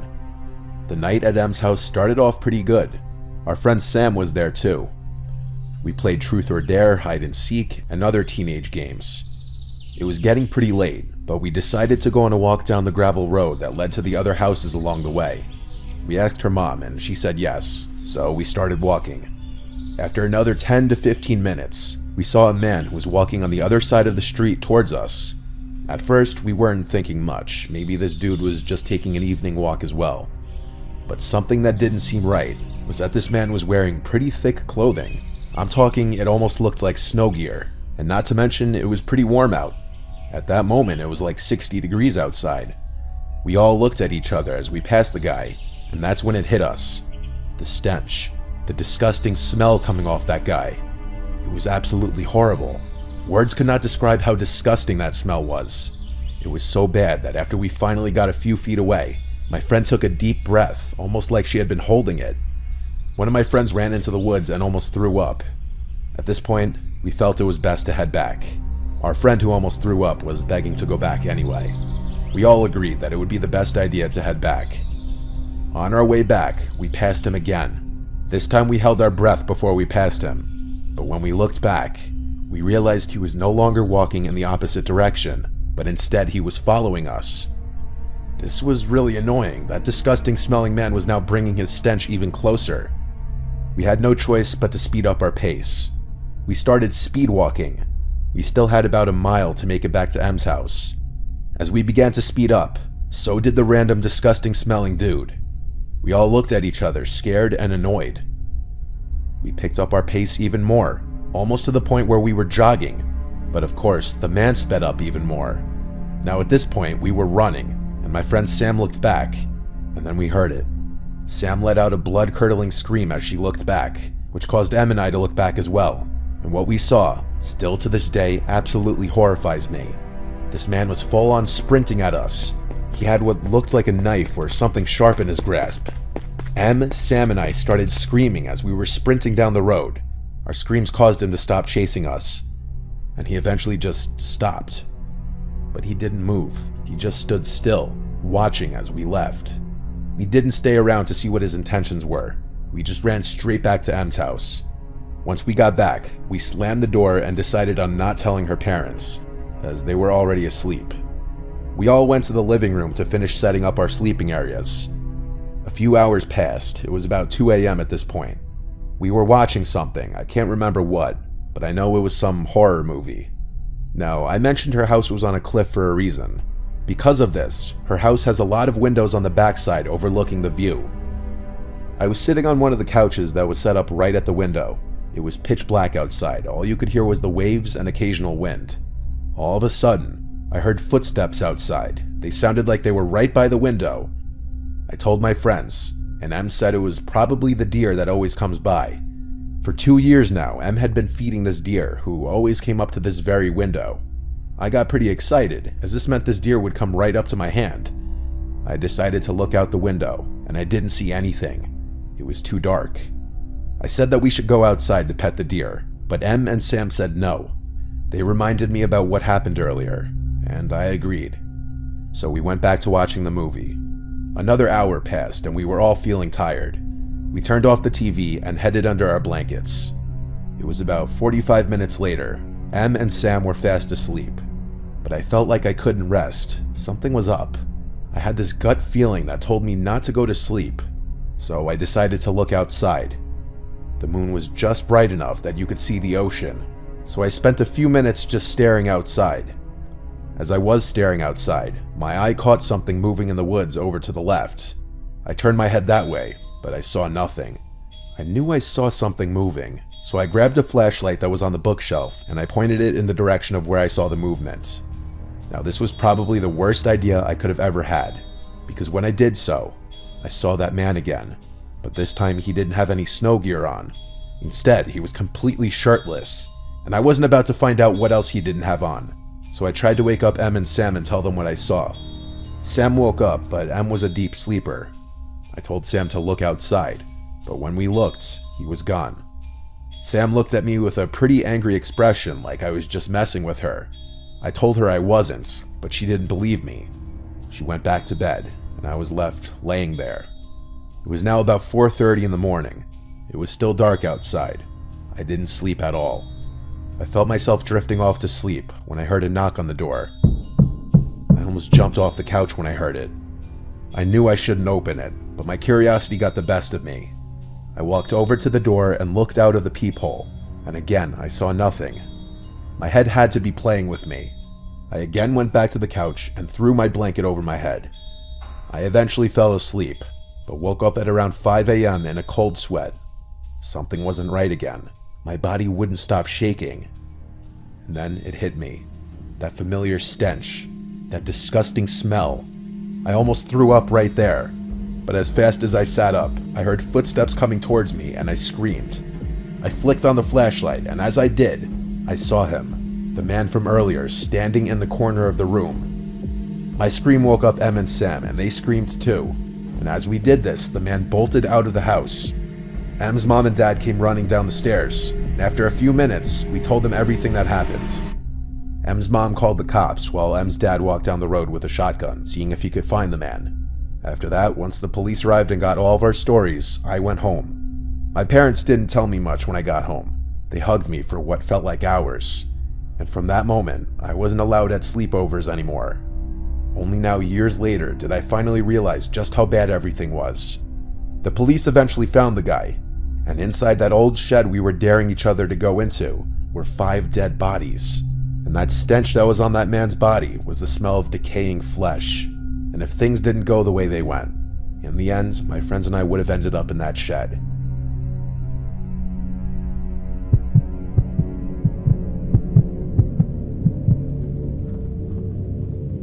I work in risk management for a big bank in Manhattan. I've met a lot of cool people through this job. I go out to happy hour all the time with my coworkers. In 2019, a new guy named Sebastian was transferred to our office. I met him on his first day in the office. He seemed very sociable and talkative, and he'd always be laughing and smiling. He went out to happy hour with us that Friday, and he truly was the life of the party, always talking about all of his experiences, all the places he's been and things he's done. There was not a dull moment with him.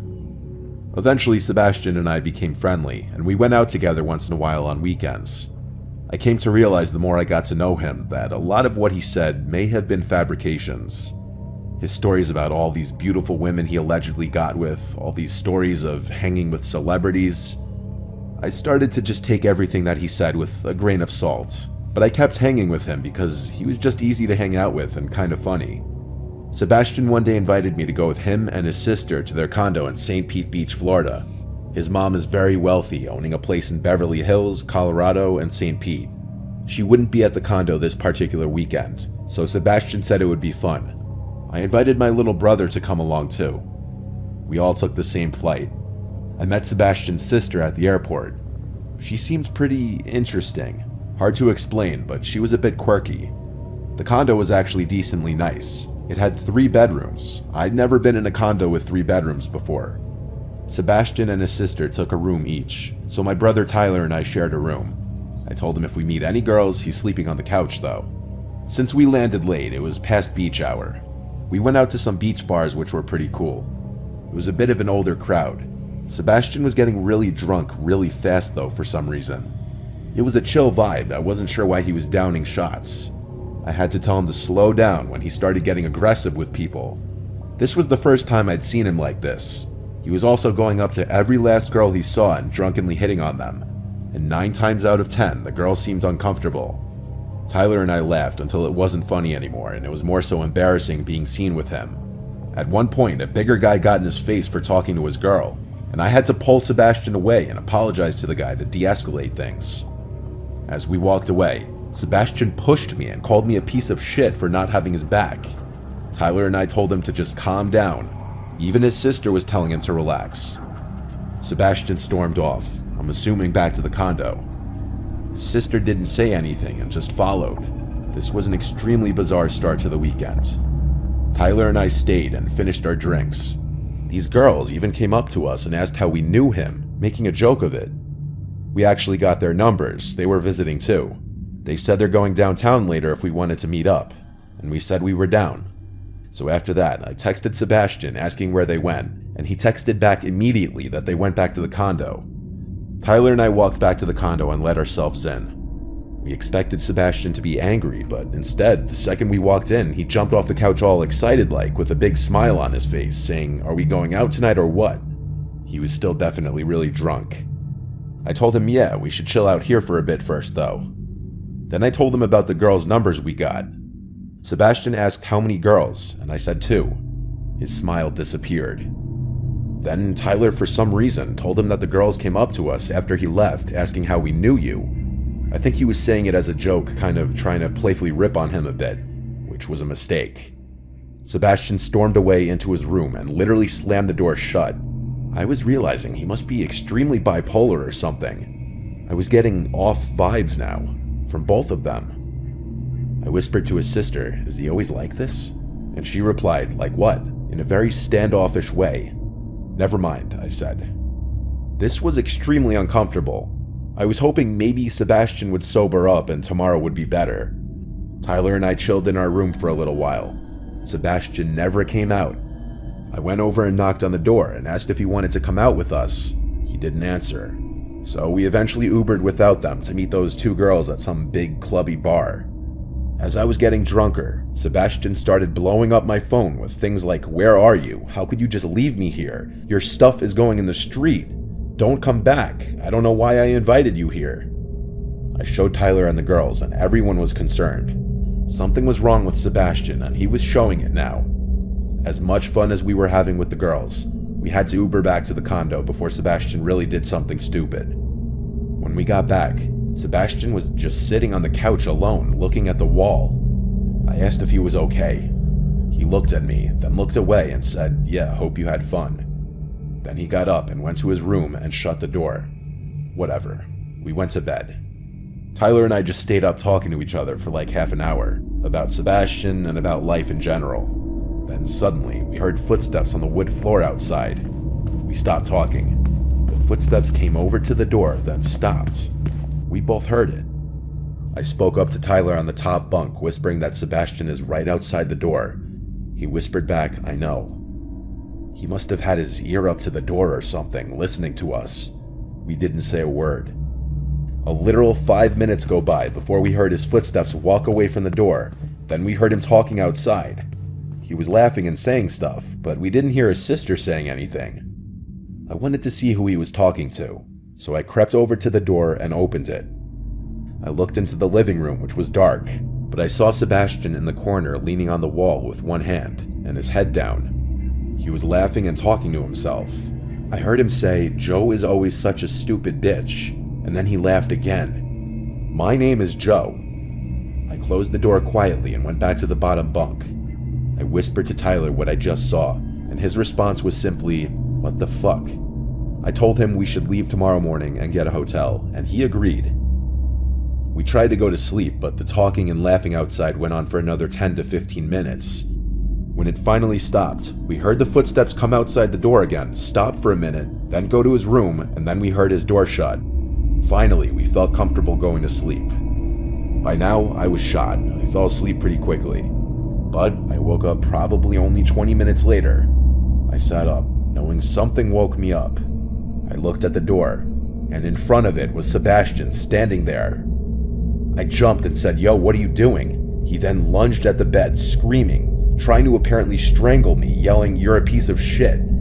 Tyler had to grab him off of me and throw him into the corner of the room. Sebastian yelled, "You suck, Joe. I invited you here just for you to shit on my life and talk shit about me to my sister." I, of course, tried to calm him down and rationalize, but there was no rationalizing with crazy. We packed our shit and called an Uber to a hotel, where we stayed until Sunday, then flew home.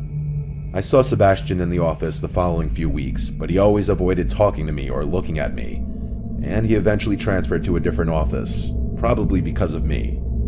Sebastian seemed cool and normal at first, but he was an example of a very sick, damaged person deep down. And that night we spent in his condo absolutely terrified me. Thank you to Scentbird for sponsoring this video. Check the links below.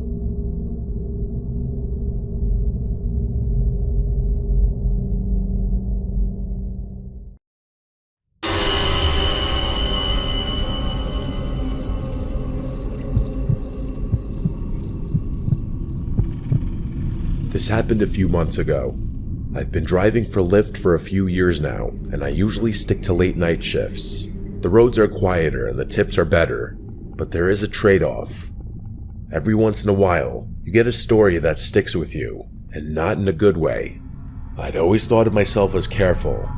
I've dealt with my fair share of odd passengers, but nothing, and I mean nothing, even came close to being as strange as what I'm about to tell you. I didn't have a dash cam at the time, and that night was the main reason I installed one. It started off normal enough, just me and the odd sounds my car would occasionally make. I've got this beat up 2005 Volvo, but it's reliable as hell. The streets were quite literally deserted, which, like I said earlier, I preferred. Sometime after 2 p.m., I got a request from a convenience store nearby. Seemed harmless at first, but for some reason, I got this weird feeling in my gut about it. You ever get that feeling like something's off, but you can't explain why? That's exactly what hit me as I drove up. Before I even saw the guy, I figured out why I was getting that gut feeling. The convenience store I was pulling up to was closed, all the lights were off, and there was not a single car in the lot. As I pulled closer, I saw him. I made sure to drive pretty slowly so I could get a good look at him. He was pacing outside the store, wearing this ratty hoodie that looked like it hadn't seen a washing machine in years. I'm not kidding about that. There was literally a hole in the sleeve. His movements were jerky, like he couldn't stand still, and he kept glancing over his shoulder like he thought someone was after him. If I had to guess, he was on something. I probably should have just canceled the ride and driven away. I even hovered my finger over the cancel button, but I didn't for whatever reason. I unlocked the doors, and he slid into the back seat without a word. I regretted my decision the moment I took my foot off the brake. Most people either scroll on their phones or stare out the window, but not him. He just sat there, staring at me through the rearview mirror, not blinking, not looking away, just staring directly at me. I tried not to stare back, but I couldn't help but catch his eye a couple of times. He looked kind of angry, which was also pretty unsettling. I tried to ignore him and turned on the radio to break the silence. I don't even remember which station I clicked on, but the moment the music started playing, he snapped at me to turn it off. His voice was deep and a little raspy, and I could tell he was a smoker right away. That kind of caught me off guard, and I jerked the steering wheel a little bit. I resisted the urge to look at him in the mirror and just did as he said, gripping the wheel a little tighter. I didn't say anything, and we drove in silence for a while. I thought maybe he'd just sit there quietly until we got to his stop. That's what I was hoping for, at least. But then he spoke. I remember the conversation like it was yesterday. He asked me if I ever picked up someone I shouldn't have. That question hit me like a brick. I let out this awkward laugh and said, "Well, I hope not." I was trying to keep it light, but he didn't react. He just leaned back and muttered something to himself that I couldn't hear. Then he started going on about how he used to be an Uber driver and he quit because some punks stole some stuff from his car. He was slurring his words a bit, so I couldn't make out everything he said, but I got the gist of the story for the most part. I looked in the mirror once or twice while he was telling me the story, and I realized he was smiling the whole time, which was incredibly unsettling. A normal person wouldn't smile talking about something like that. He concluded his story by saying, "It's funny how much trust you put in someone sitting right behind you." That comment was what did it for me. I started thinking about him as more of a threat than just a crazy drug addict. Unfortunately, there wasn't much I could do about it. I felt my pulse speed up. I kept my eyes on the road, but my mind was spinning. I glanced at the GPS, focusing on the destination like it was some kind of lifeline, but the guy did not know when to stop talking. He kept babbling about nonsense, some of it concerning and some of it just gibberish. I honestly couldn't keep up. Eventually, he started apologizing to someone, although I don't think it was me. He began insinuating that he had just done something awful and that he was a bad person. He kept saying, "I didn't mean it," repeatedly, followed by a few frantic "I'm sorries." I didn't respond, worried that he'd do something if I did. I didn't know what he'd done or what he was capable of, but I wasn't about to find out. We were only a few minutes from his stop when he snapped out of his muttering haze and yelled at me that I had missed the turn. I didn't miss it. The GPS clearly showed we were on track, but I slammed on the brakes anyway, mostly out of fear. He demanded that I pull over, so that's what I did. My hands were shaking at that point. I just wanted the nightmare to be over. As soon as I shifted into park, headlights appeared behind us. It was a police car. I said a silent prayer and watched as it crept down the road, its spotlight briefly sweeping over my car. The guy in my back seat slouched down like he was trying to stay out of sight. I turned my head and saw him lying almost perfectly flat on my back seat with his eyes closed. I whipped my head back around before he saw me, trying to keep my breathing steady. He stayed in that position for a really uncomfortable amount of time. I wanted to ask him to leave, but decided against it. Eventually, he lifted his head and told me I had gotten lucky. Before I had a chance to do anything, he opened my car door and disappeared. I ended up calling my shift short after that. I was shaken up and didn't feel like driving around anymore. It wasn't until a few weeks later that I came across something on my phone that proved how dangerous of a situation I had been in. According to a news article, a convenience store had been robbed on the night I picked up that passenger. It was 2 blocks from where I had picked that guy up. It makes me sick knowing I was inches away from a dangerous criminal who could have harmed me if he had chosen to. I'm a little scared to contact the police about this. I try to avoid law enforcement for various personal reasons I won't get into. I'm not really sure if my report would even help. Either way, I'm much more cautious about who I let in my car.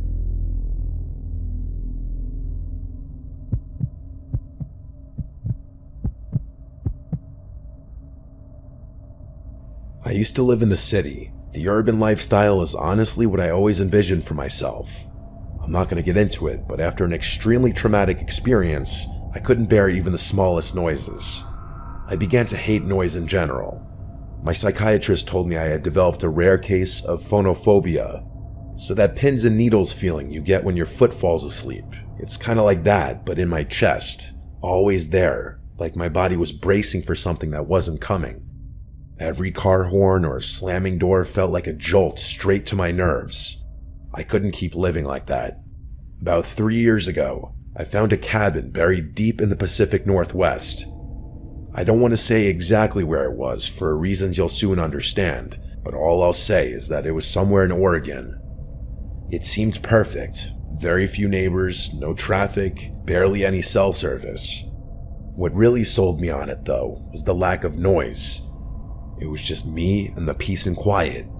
For the first time in months, I thought I might actually feel safe. The cabin itself was small but cozy. To be fair, it was exactly what the listing had promised. You could tell it had been built to last, with thick wooden beams and a sturdy stone fireplace. It smelled like pine and old books when I first walked in. You know, that kind of earthy scent that's almost comforting. Think like one of those old cabin-style bed and breakfasts. For any of you who have gone skiing before, the nearest neighbor lived about a 10-minute walk down a narrow dirt path. I didn't meet her right away though. For the first few days, I just soaked in the silence. I'd wake up to the sound of birds instead of sirens, and at night, the only thing I heard was the wind brushing through the trees. It was like the whole world had pressed pause and I could finally breathe again. I did all my work from my laptop, so there really was no need for me to connect with the outside world beyond that. About a week after I moved in, there was a knock at the door. The cabin obviously had no doorbell, so those knocks were something I'd have to get used to. I opened the door, expecting it to be my neighbor, and it was. It was a moderately old woman carrying a basket of preserves like she just stepped out of a Hallmark movie. She introduced herself as Michelle and told me she lived about 10 minutes down the trail, which didn't sound far at all until you factored in how dense the woods were. I mean, you could get turned around in there just looking for firewood. She was in her late 60s with oddly long gray hair and these piercing blue eyes that made you feel like she could see right through you. She wasn't rude exactly, more like blunt. She welcomed me to the woods and extended the basket toward me like she was expecting me to take it. I didn't really have much of a choice. She was practically shoving it in my face. I know it sounds hospitable, but her vibe seemed a little off, if that makes any sense. I grabbed it impulsively, but I admit I had never been treated that way by a neighbor before. It wasn't anything crazy, but it wasn't something I was used to. I thanked her as I took the basket, and she looked at me like she was expecting me to say something else. I honestly didn't know what else to say, so I just smiled. She kept staring at me awkwardly, which confirmed my suspicion that this woman didn't interact with a lot of people. Eventually, she spoke. She said, and these were her exact words, which I'll never forget, "Always keep your lanterns full, your windows shut tight, and your wits sharper than your axe." It wasn't something a normal person would say to someone else. It was like she was reciting from a rule book. It honestly sounded more like a warning than advice. I nodded, smiled, and turned to go back inside. After shutting the door, I stood there in silence, waiting to hear her footsteps walk away. She didn't walk away for a good 45 seconds, which was probably the strangest part about the whole interaction. Despite the weird vibe, I did appreciate her kindness. She seemed reclusive, but not unfriendly. The kind of person who'd help you if you asked, but wouldn't go out of her way to pry. I told myself it was nice to know someone was close by, even if I didn't plan on needing her. I didn't even bother looking in the basket. I just set it down in the living room and forgot about it. There was a thunderstorm that night, which is extremely rare for Oregon, but it does happen. I lit a few candles and curled up on the couch with a book, trying to ignore the fact that the power was flickering every few minutes. Some of you might find that kind of isolation scary, but I actually loved it. For some reason, my brain wasn't freaked out by the natural sounds of the thunderstorm. It was actually that specific storm which gave me that realization. I listened intently to everything outside, and it was, dare I say, soothing. But of course, that peaceful feeling didn't last. A few hours after the storm started, there was a knock at the door that nearly made me jump out of my skin. I say knock, but it was really more of a banging. It was loud and definitely not natural, like whoever it was didn't care that it was pouring outside. My heart started pounding, and I began to feel that god-awful tingly sensation in my chest. After hesitating for a few seconds, I grabbed a flashlight and got up to check who it was. I looked through the little glass window pane next to the door. It was Michelle, soaked to the bone and clutching a flashlight. I opened the door, and she spoke before I even had a chance to greet her. She blurted out that she saw someone near my woodpile and that I should know about it. I was beyond confused, but her words were incredibly concerning, and that took precedence. I stepped out onto the porch, shining my flashlight into the rain, but I couldn't see anything but trees. I asked her if she was sure, and she nodded. Her eyes kept darting to the woods like she was expecting someone to emerge from it any second. The whole thing was pretty freaky. I kept looking around, but there wasn't much I could make out between the darkness and the chaos of the storm. Before I could say anything else, she told me to be careful and began walking away without waiting for a response. I watched her head back down the path toward her cabin, clearly unfazed by the pouring rain. I stood there until the glow of the flashlight disappeared out of sight, and then I went back inside. The literal second I shut the door, I realized her story was riddled with holes. How could she have seen someone near my woodpile if her house was 10 minutes away? She must have been on my property to begin with. Why the hell would she be snooping around my cabin during a thunderstorm? Was she lying? It didn't sit right with me, but marching over to her house in the middle of a thunderstorm was the last thing I was going to do. Still, I had to do something. I locked up the cabin as securely as I could and sat in my room, listening. The storm started to die down after a while, but I still felt pretty uneasy. A few more hours passed without incident, so I decided that it was probably safe to go to sleep. I can't remember exactly what time it was, but sometime after midnight, I woke up to the sound of a branch snapping just outside my bedroom window. I'm a really light sleeper, so I was 100% positive it was a branch snapping and not something else. I froze in place for a few tense seconds, listening. Eventually, I crept to the window, half hoping I wouldn't see anything. At first, I didn't, but then I spotted her. Michelle.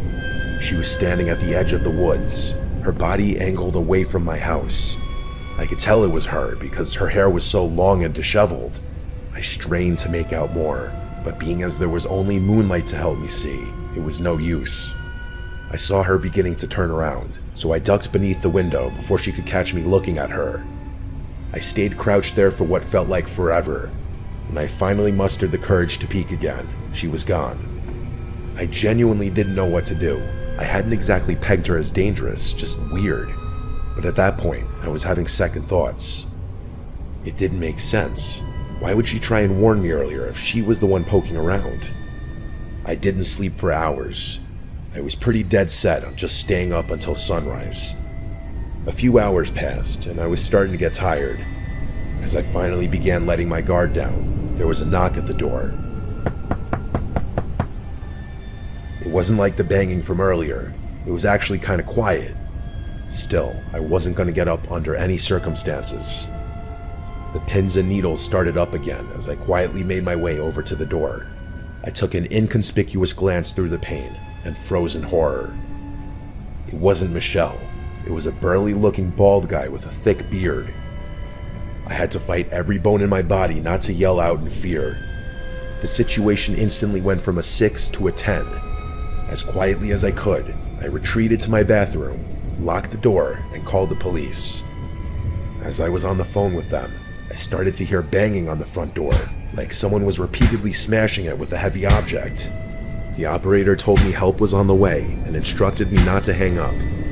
I sat there more terrified than I'd ever been in my entire life. Eventually, the front door gave way, and I heard it crash open. I genuinely thought I was going to die. That man, whoever he was, started smashing things in my cabin. At least, that's what it sounded like. All I could hear was the sound of glass breaking and wood splintering. I didn't dare make a sound. Luckily, that man didn't seem to look for me, because I never heard his footsteps leave the living room. Eventually, the smashing sound stopped, and I was sitting in complete silence again. I had been fighting off a panic attack the whole time. To my surprise, the police actually arrived pretty quickly, but not soon enough to catch that guy in the act. He was long gone. I pleaded with the officers to help me out, but they were downright useless. They did a pathetic search of the surrounding property, but that was it. They wouldn't even agree to search the woods, saying that it was too dense and they were unlikely to find him there anyway. I begged them to accompany me to Michelle's house at least, which they agreed to. When we got to her property, my jaw literally dropped. The entire cabin was abandoned. The cops confirmed this and said no one had lived there in decades. I told them they had to search it for squatters, but they told me there was no reason for them to do that. They tried to tell me that there was no clear signs of habitation, so it would be a waste of time. I damn near lost my mind when I heard them say that. I tried to argue, but they more or less told me that living in the woods was a risk I was taking and was not their problem. They left after that, which infuriated me. I obviously moved out of that cabin, but not before spending one more night there. It was awful, but I made it through without anything happening. Things have been good for me since then, but I still constantly think about this experience.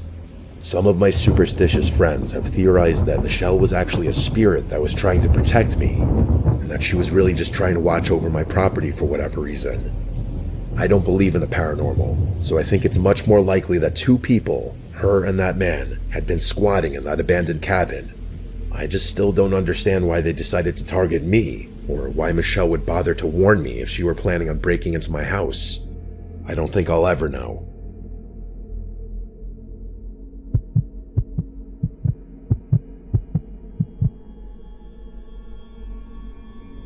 My name is Luke. My girlfriend Catherine and I met 3 years ago as freshmen in college. We go to Stanford, which has been my dream school since I was like 8. Neither of us are from California. Pretty far from it, actually. We're both from Ohio. Her from Cincinnati, and me just outside Columbus. I think that's a big reason we were so attracted to each other. I think people from similar areas are naturally drawn to each other for whatever reason. Stanford's not a huge school, but most of the student body is originally from California, so us being from the Midwest definitely differentiates us. One of the traditions we've created is how we split Christmas between our families. Catherine's popular amongst my relatives, so her presence is always appreciated and welcomed, damn near expected at this point. Since her house is just a 2-hour drive from mine, we decided early on to spend Christmas Eve with my family, who celebrates Christmas Eve night, and then drive through the night to her house for Christmas Day. Until I met her, I didn't realize that most families celebrate Christmas the day of, not the night before. Oddly enough, my favorite part of the holiday isn't Christmas Eve or Christmas Day though, it's that late night drive. It's become its own little tradition, something we both look forward to every year. The first time we did it still remains one of my favorite memories with her. Because of where I live, the quickest route from my house to hers doesn't take us on a major highway. Most of the route is quiet back roads, just fields, trees, and the occasional distant farmhouse. It's always really late at night when we do it, so in combination with the secluded route, we rarely encounter any other cars. It feels like the world is asleep, and we have it all to ourselves. Don't laugh, but we always blast Juice WRLD during the drive. His music has been a shared obsession since we met. I know his music is a little cringy, but something about singing the lyrics together is really special. It's like we're in sync. This past Christmas Eve started like any other. After a wholesome night with my entire extended family, we packed up my car around midnight and hit the road. The snow was falling lightly, and the roads were deserted as expected. With the music and heat cranked up, everything felt perfect. That all changed in an instant though. What I'm about to describe to you is still one of the most unsettling things I've ever experienced. Probably the most unsettling thing. I was driving along when the music was interrupted by my phone ringing. I glanced down, a little irritated that I'd be getting a call this late. It was an unknown number. I ignored it without thinking. Probably a scam call. Those things are constant these days. Catherine made a joke about how committed those call center guys must be making calls on Christmas. I laughed in agreement, and that was that. But then, a few minutes later, my phone rang a second time. I again looked down and saw that it was another unknown number, probably the same one as before. I sighed, irritated, but let it go to voicemail.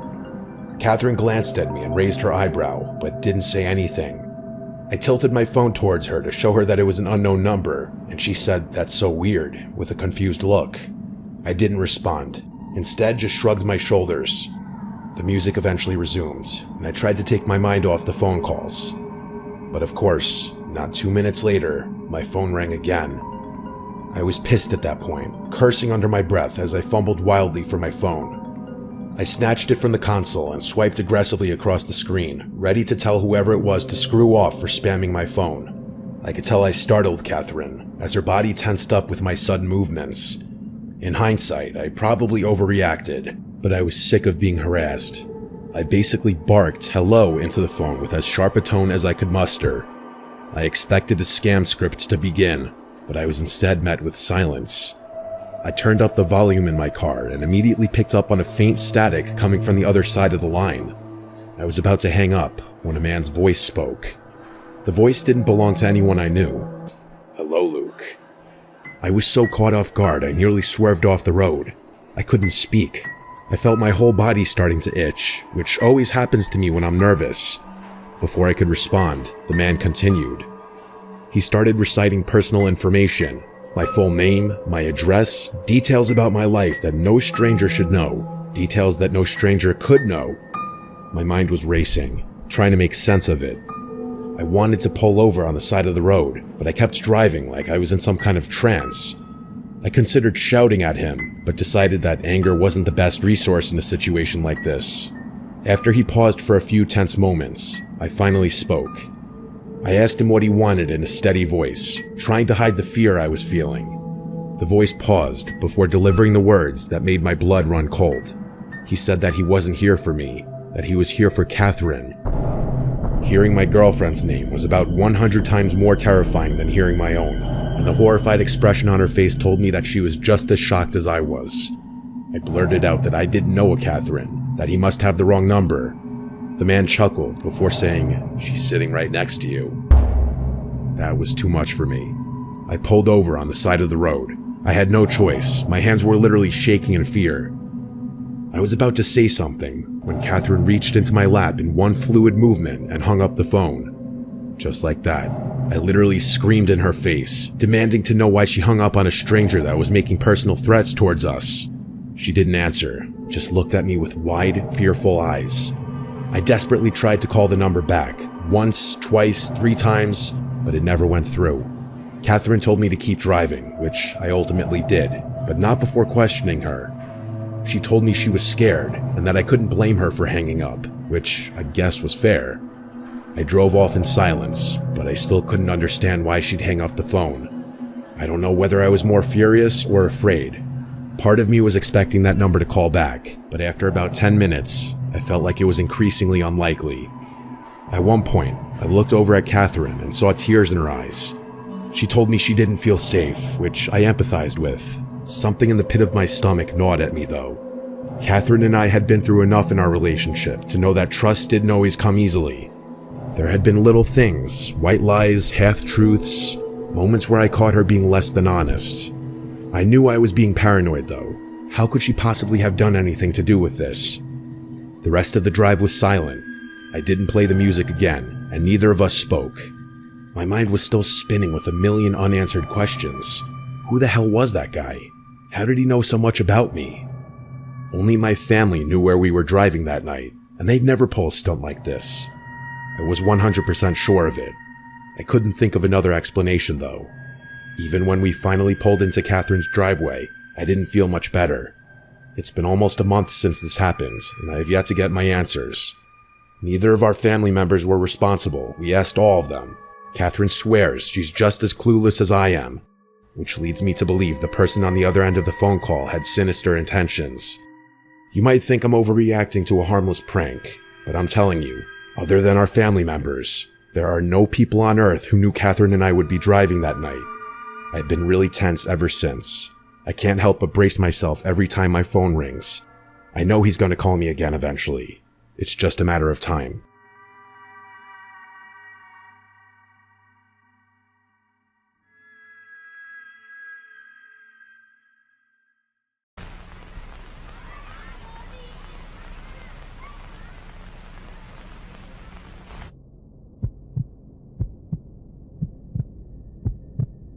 This happened when I was a young child, maybe like 8 years old.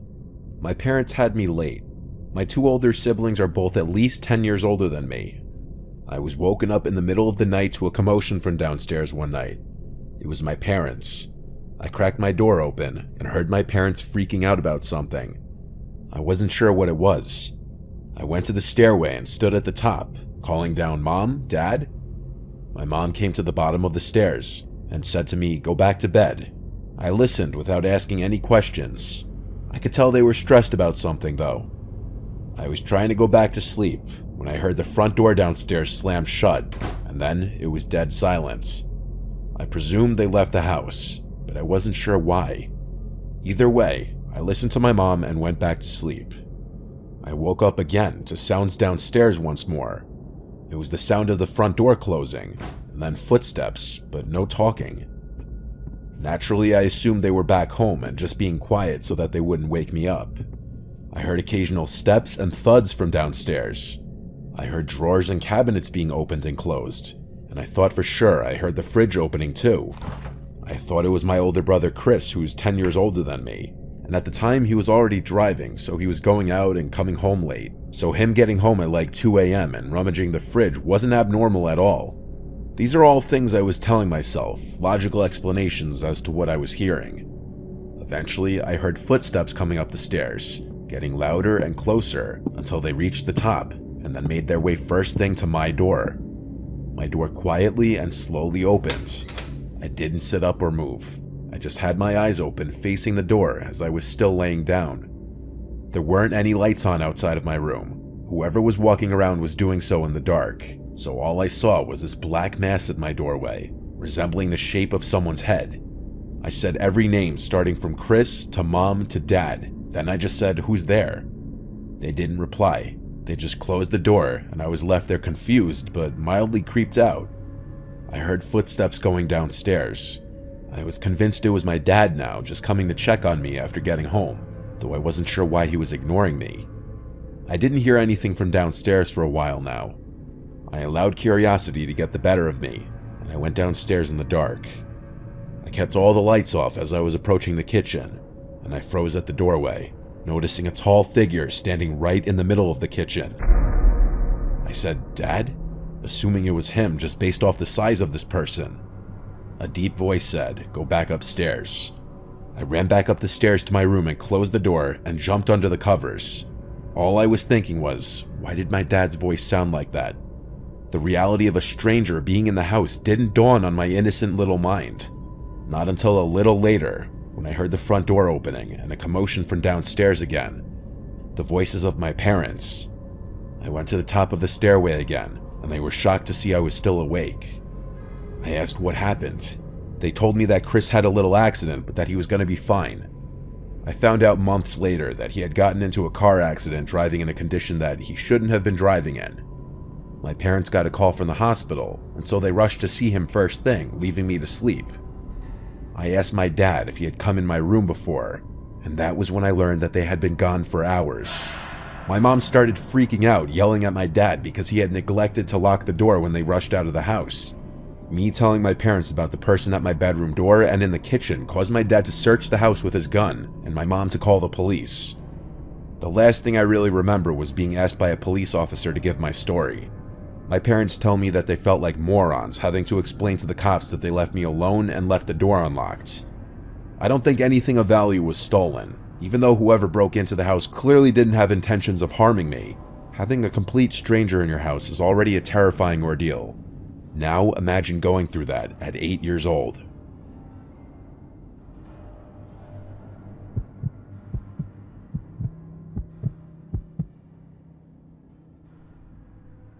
It was around 2013 to 2014. My brother was about 7 or 8 at the time, and we had just moved into a new house to be closer to school and for cheaper rents. It was a pretty nice house, all things considered. It even had a cozy fireplace for the winter. Anyway, my brother was really into Batman and had this Batman car that if a button was pressed made noises and lit up. It was basically his favorite toy, so he played with it often. Then one afternoon, he came inside from playing out back and told us he found something. So obviously my mom and I asked what it was. It was a picture of a young boy in the form of one of those tags you get if your parents paid extra for school photos. The picture was dirty and full of wear and tear, even to the point you couldn't see the year it was taken. We thought that, okay, some parent lost their kid's picture, no big deal. And then my brother said something that confused me. "That's Buddy," he said. And I looked at him with a facial expression that basically asked him to repeat himself. And he did. He pointed at the picture and said, "This is Buddy, he's my friend." I slowly nodded my head as if I knew who he was talking about. The main reason this confused me is because my brother didn't make friends easily, and he had no friends that I knew of. And this Buddy only came up once we had moved. I shrugged it off and figured he'd made friends with the next door neighbors or something, and he somehow got the school picture as like a keepsake. That night around 3 a.m., when everyone in the house was asleep, I woke up to my brother talking, so naturally annoyed, I walked into his room to tell him to go to bed or else he'd wake up our parents. It was weird because when I walked into his room, he was sitting up straight in his bed as if he was actually talking to someone and not just to himself or his toys. I told him to go to bed and I went to bed myself. A couple days later, my mom was talking to me about my brother and asked if I'd seen him get up at night, and I said no, I woke up to him talking a few nights ago, but that was it. Why? And she said he had been acting weird, but as usual, we both shrugged it off as him being a kid. Now in my room, my bed was right across from my door, meaning if I turned over, I could see into the hallway right in front of me. One night, I woke up to use the bathroom, And since I myself was and still am very afraid of the dark, I left the hallway light on, knowing my dad would turn it off once he got up and I'd probably be asleep by then. I was laying in my bed facing my door when a sudden noise made me jump. It was my brother's damn Batman car. It was making noises. So I got up to tell my brother that he shouldn't be up this late playing, but when I got into his room, he was asleep in his bed with the toy across the room on the floor still making noise. I walked over to it to turn it off. I was finally able to go back to sleep, but the following days, my brother would not shut up about Buddy. It was honestly starting to freak me out, so I went over to the neighbors' houses to the right and left of us. One house didn't even have kids, and the other was vacant. This started to worry me, but my dad said it was probably just an imaginary friend he came up with. I went along with it since I couldn't think of any other solution, but almost every night, one of us, my mom, dad, or sister, would say we heard my brother's toy making noise and had to go into the room and turn it off. I explained that I had to do it as well, and once again brought up my brother talking to someone one night. My dad swore up and down that the toy was probably motion activated, but when we bought it, there was no advertisement for motion activation. My sister and I were so unnerved by it that we started to sleep in my room together, which I'm glad we did, or else I'd probably write this off as a bad dream. My sister and I were talking, trying to keep each other calm and in good spirits, until we heard the dreaded noise of my brother's toy. We both looked toward my open door and into my brother's room, which was right across mine into his room. Our expressions turned into those of horror as we saw our brother's toy rolling past the door all on its own. We screamed and ran to our parents' room, and they got mad at our brother, saying it was a cruel joke to play on us. As we were already freaked out, what he said sent chills down my spine. It wasn't me, Buddy wanted to play. That night, the toy went into the trash, batteries taken out and all.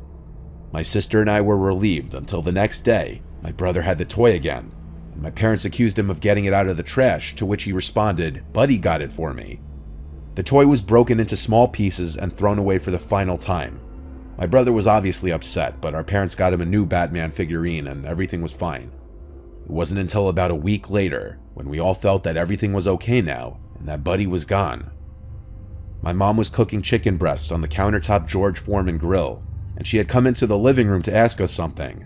And then we all jumped as we heard it crash in the kitchen. We went in there to see the George Foreman grill halfway across the kitchen, as if it had been thrown. My mom swore it was nowhere near the edge, and my dad had no explanations. Nothing happened afterwards, and we moved out about a year later. But to this day, I wonder if my brother's imaginary friend Buddy wasn't imaginary.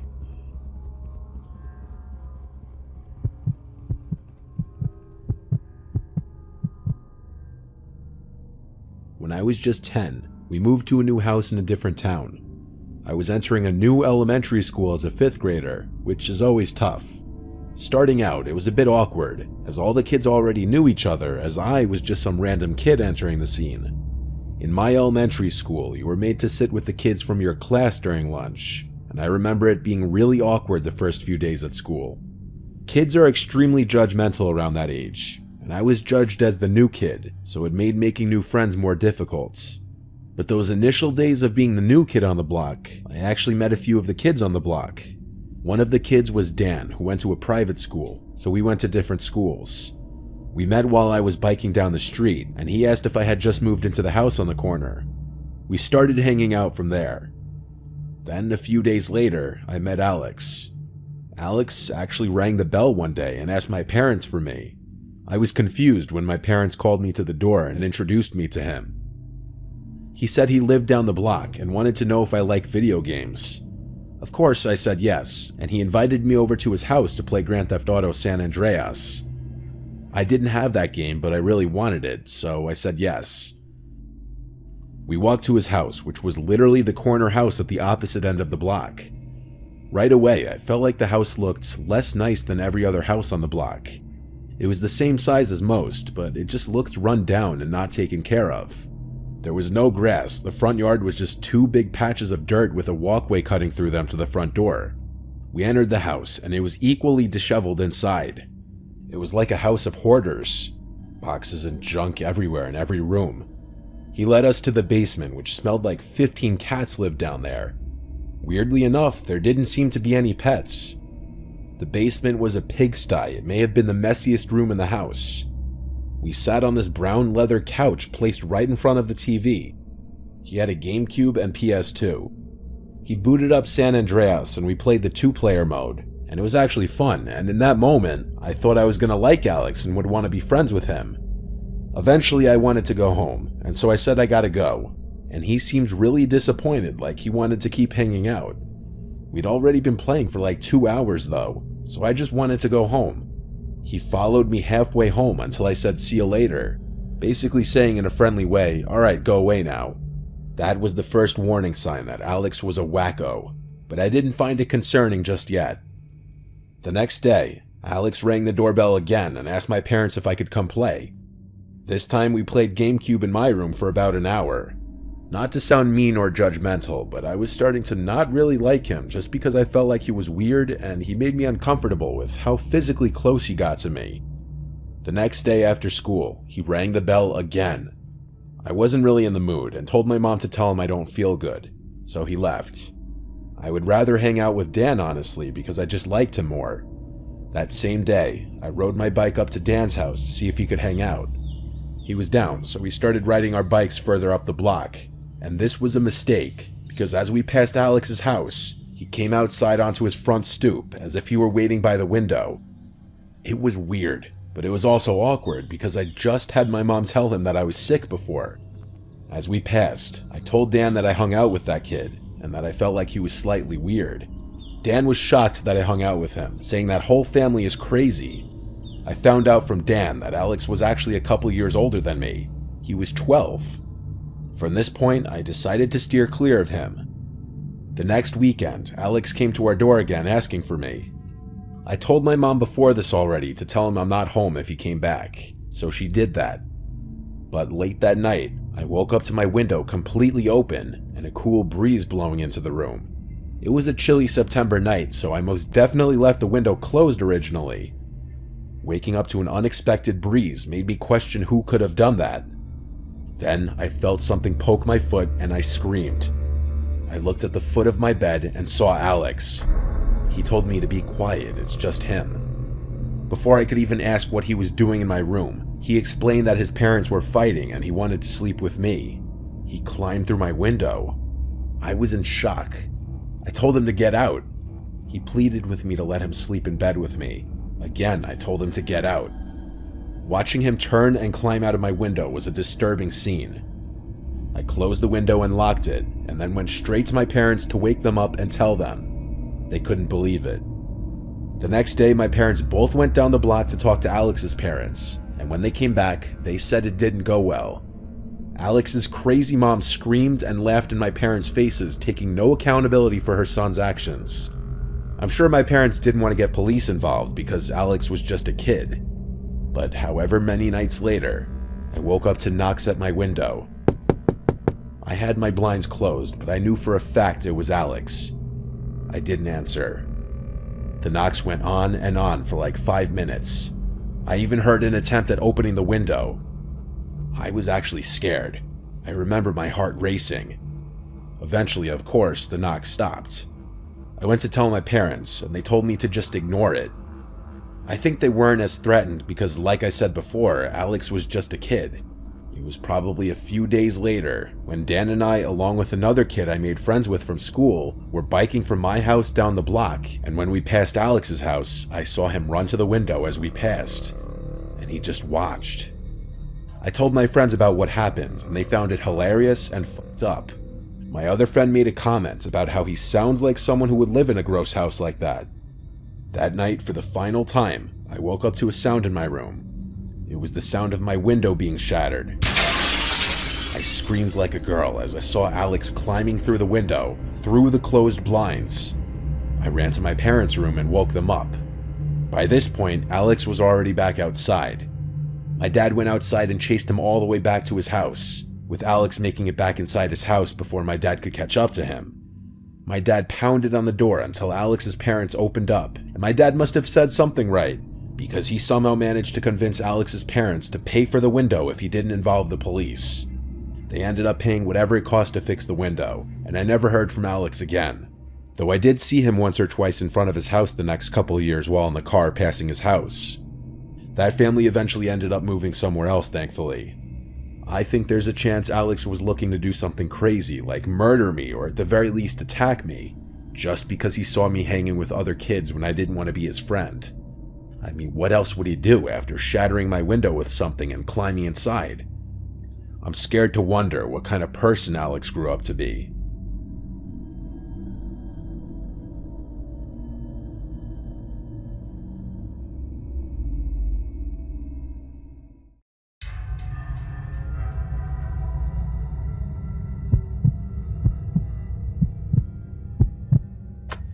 We moved into my grandparents' house in 2016 when they decided to downsize.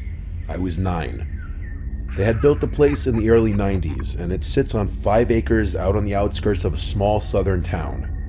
Woods and open fields stretch around it, and a slow, muddy river winds past our southern fence line. On 2 sides, our property touches our only neighbor's land, an odd, crooked patch of acreage with a house that felt like it was sinking into the ground. That house was old. The original farmhouse had been built in the 1920s, and over the years, it had been added onto in all the wrong ways, like someone stapled extra rooms together without a plan. The siding was discolored and soft-looking. Every time you glanced at it, it just looked wet, even on dry days. The yard was a nightmare, overgrown bushes tangled with vines, broken fountains surrounded by weeds, gnomes missing heads, and old trash that looked like it had been there for years. Grocery bags flapped in the tree branches. A rusted lawnmower sat in the middle of the grass like it had died mid-job and was never moved. It was the place that made you want to hold your breath when you walked by. At the time, the house was home to 2 elderly sisters, Violet and Agnes, and 3 kids. Violet was the quieter of the 2, always sitting on the porch in a faded green rocking chair, just watching the trees. Agnes was sharper and more active, but she still moved like her bones hurt.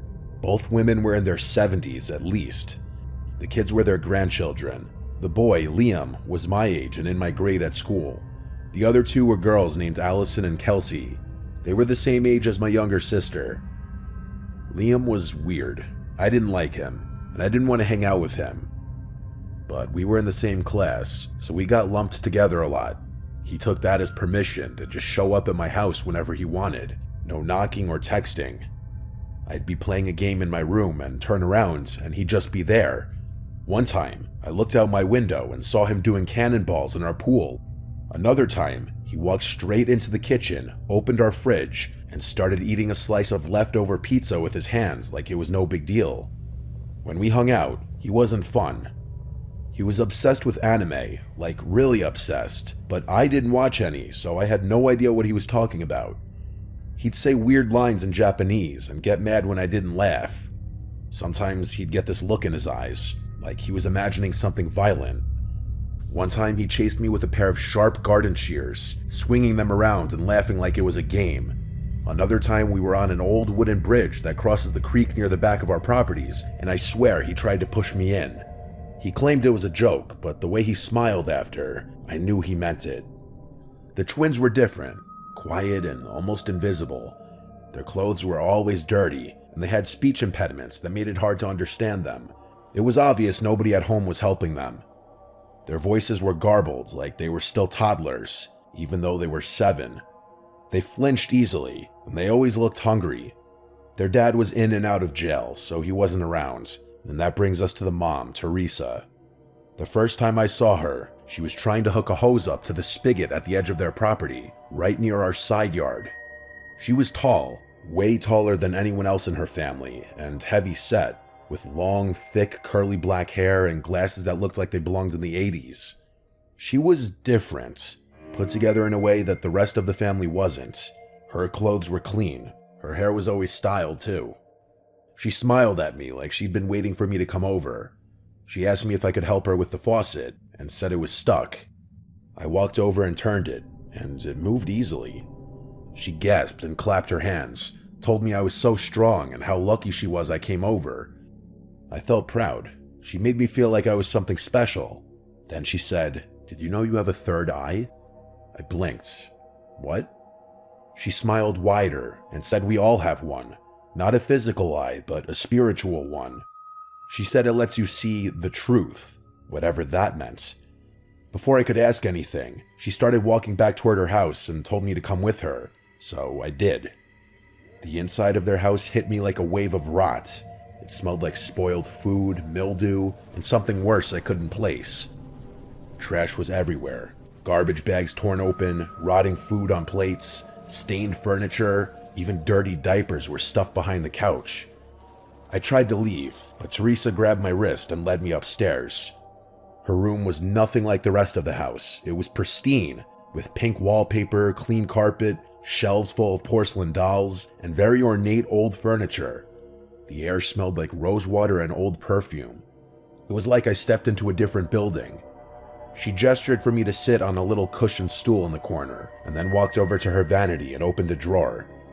She pulled out a silver tray with a black candle, a crystal, and a thick, leather-bound book. The second I saw the pentagram on the cover, my stomach turned. My parents are Catholic. I knew what that symbol meant. And suddenly, I started seeing it everywhere. On the jewelry box, on the mirror's frame, and peeking out from under the corner of the rug on the floor, etched into the wood. I jumped up. "Sorry, my mom wants me home. Bye." I didn't wait for a response. I ran. In 2019, Agnes had a heart attack and died inside the house. I heard she collapsed in the living room in front of all of the kids. I went to the funeral. It was in this rundown Baptist church on the edge of town. The family was stone-faced, like they didn't know how to react, except for one woman who I'd never seen before. She sat in the second pew, sobbing so loud it echoed. Nobody acknowledged her. That same year, Liam disappeared. The story was that he tried to kill one of the twins and was sent to a psychiatric facility.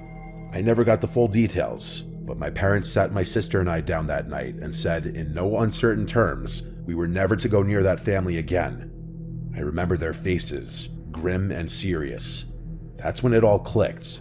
All the little things I hadn't understood. The weird stuff, the fear. Eventually the rest of the family moved away. They left Violet behind, just an old, frail woman living alone in that collapsing house. She passed away in 2020, alone, in that house. Her estate went up for auction. A few months later, one of my old elementary school teachers, Mrs. S., bought it with her husband. They tore down most of the structure, but kept the original 1920 section, the same part where Teresa's room had been. Mrs. S. invited us over to see the renovations. It was beautiful. Open floor plan, all new appliances, and fresh paint. She showed us upstairs, and that's when my skin started crawling. We were in her room, and I could feel it. Even though the floors were carpeted now, I knew the pentagram was still there, like the floor remembered. I felt nauseous, like something was watching me from the walls. I told Mrs. S. I had a headache and had to go. She was disappointed. I was supposed to stay for dinner. I avoided the house after that, until last year. Mrs. S. asked me to dog sit while they went out of town for a week. I said yes. I figured it was just a job. Easy money. Every night I'd ring the doorbell and they'd buzz me in through the smart lock. Their dogs, a Shih Tzu named Muffin and a snorting little pug named Henry, would greet me tails wagging. The first 4 nights were quiet, peaceful even. I'd feed the dogs, play with them a bit, turn on the porch light, and lock up. But on the last night, I was about to leave when Henry started barking at the staircase. He planted his little legs and just barked over and over.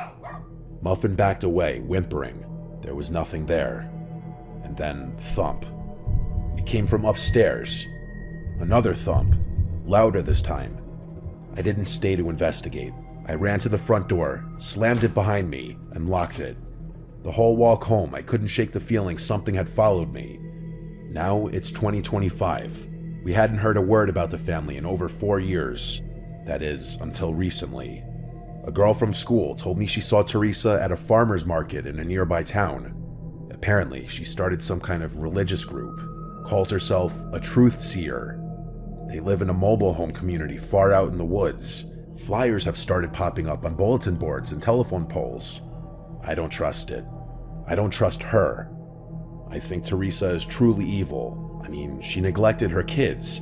She left her mother in that house to rot. And I think she brought something into it. something dark, something that stayed behind. I still have nightmares of her and Liam. They stand at the foot of my bed, staring at me, not speaking at all. And every time I pass by that house, even now, I get chills. The good parts, such as the paint, the furniture, it's all surface level. That place remembers, and I don't think it ever let go of what happened there.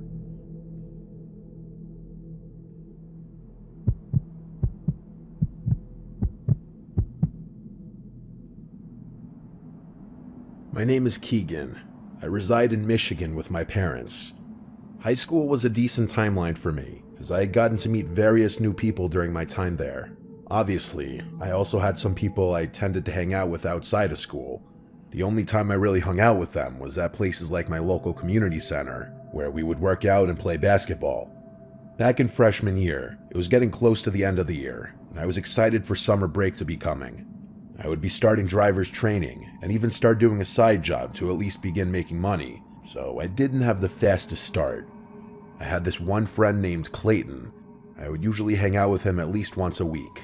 He was a grade lower than me, his final year of junior high. We were to some extent good friends, and my dad and I even took him to a Detroit Pistons basketball game at one point.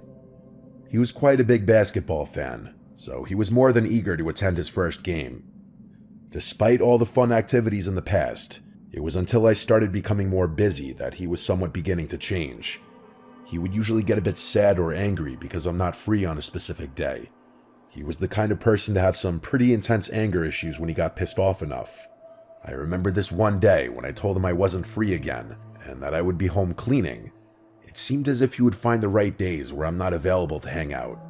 I didn't check my phone until after I finished cleaning, and I found out that he removed me on Snapchat.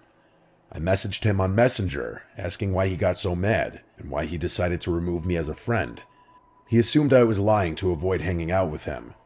That thought crossed my mind for a while, and I even followed up with it at times because he was starting to become more obnoxious. On occasion, I would lie and say I'm doing something, going somewhere, or already made plans with another friend.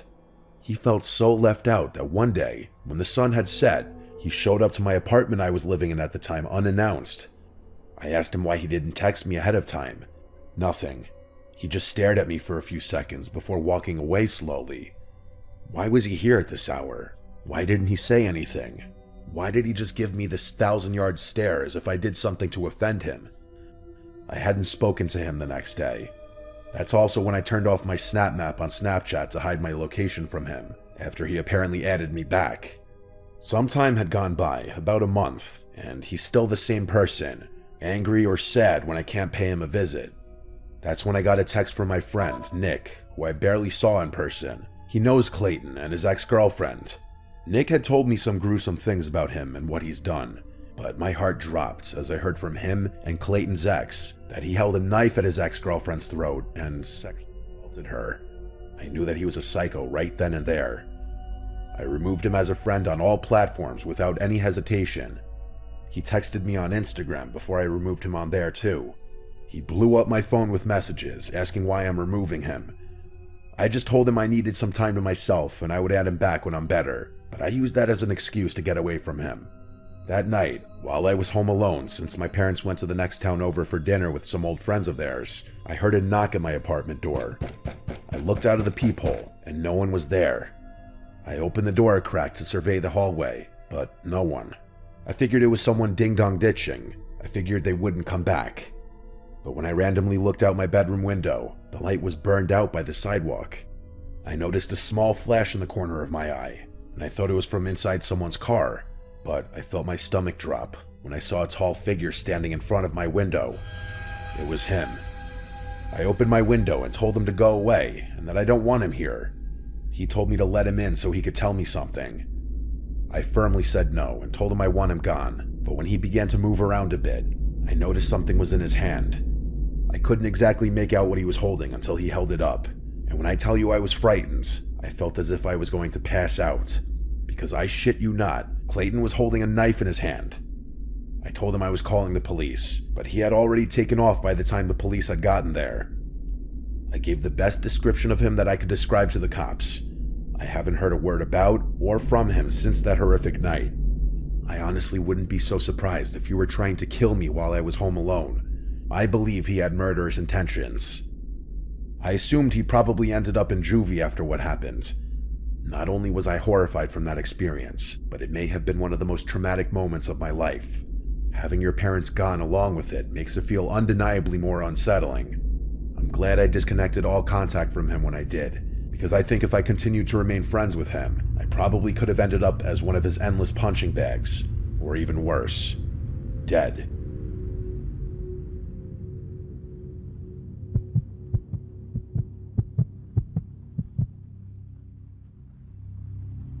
This happened in late 2022, when I went on what I thought would be a fun and simple first date with someone I matched with on a dating app. Her name was Emily, and we had been texting for about 2 weeks before deciding to meet up. We both shared a love for horror movies, and when Smile came out, we agreed that seeing it together would be the perfect first date. We picked a weekday night, Thursday. It was a late showing, 10:15 p.m., and at a small, older theater just outside of town. I offered to drive and picked her up around 9:30. She seemed normal, friendly, maybe a little shy. She was quiet for most of the drive, but opened up once we started talking about horror movies we liked growing up. When we got there, the parking lot was almost empty. I joked about how this theater looked like something out of a horror movie itself. Dim lights, flickering neon, and not a single person in the lobby when we walked in. There was only one guy working at the concession counter, and when I asked if it was going to be a full theater, he laughed and said we were the only ones who had bought tickets for that showing. At first, I thought that was great, no crowds, just me, her, and the movie. We went into Theater 6 and chose seats right in the center, about 4 rows from the back. It was freezing in there, which Emily pointed out right away. I offered her my hoodie, and we laughed about how creepy it felt being the only ones in the entire room. We sat back and talked while waiting for the previews to start. I was starting to feel a little chemistry between us, and I figured this would be one of those dates where you actually end up seeing the person again. Then, right before the movie started, like right after the last trailer and just as the lights dimmed lower, I noticed movement from the corner of my eye. Someone walked into the theater. They didn't say anything or stop to look around or check their phone for seat numbers like most people do. They walked in slow, straight up the steps and sat directly behind us. I mean, directly. There were maybe 100 open seats, but he chose the one right behind me. Emily turned to look at him too, and she gave me a weird glance like, really? I kind of chuckled and said under my breath, figures. But right away something felt off. You know that feeling when someone's eyes are burning into the back of your head? That's what it felt like. I glanced back after a minute or two. He wasn't watching the screen. He was staring at us. I only saw him for a split second, but he didn't flinch or look away. He didn't even pretend to be interested in the movie. He was just sitting forward a bit, like someone might do if they were really into a scene, but his face wasn't even turned toward the screen. It was angled right at us. At me. I whispered to Emily, "He's just staring." She nodded slowly and whispered back, "I know." We tried to ignore it for a while. The movie started, and I really did try to get into it, but every few minutes, I'd feel it again. The presence behind us. Not just someone being annoying, this was different. There was an intensity to it, like he was waiting for something. After about 20 minutes, I leaned forward in my seat and turned my head a little so I could glance back more casually. Same thing. He was still staring. He was middle-aged, maybe late 40s. He was clean-shaven, kind of pale, wearing a dark gray hoodie. Something about him just looked empty, like he wasn't even there mentally. His eyes didn't look glazed over like someone who was zoning out. From what I saw, he never blinked. I turned back around and whispered to Emily, "This guy is really creeping me out." She looked genuinely scared now. "Do you want to move?"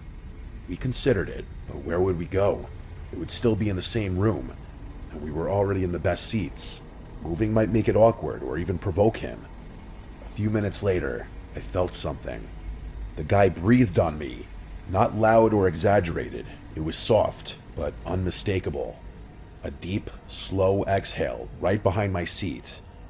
I spun around, and he was leaning forward over the back of my seat, his face closer than it should have been.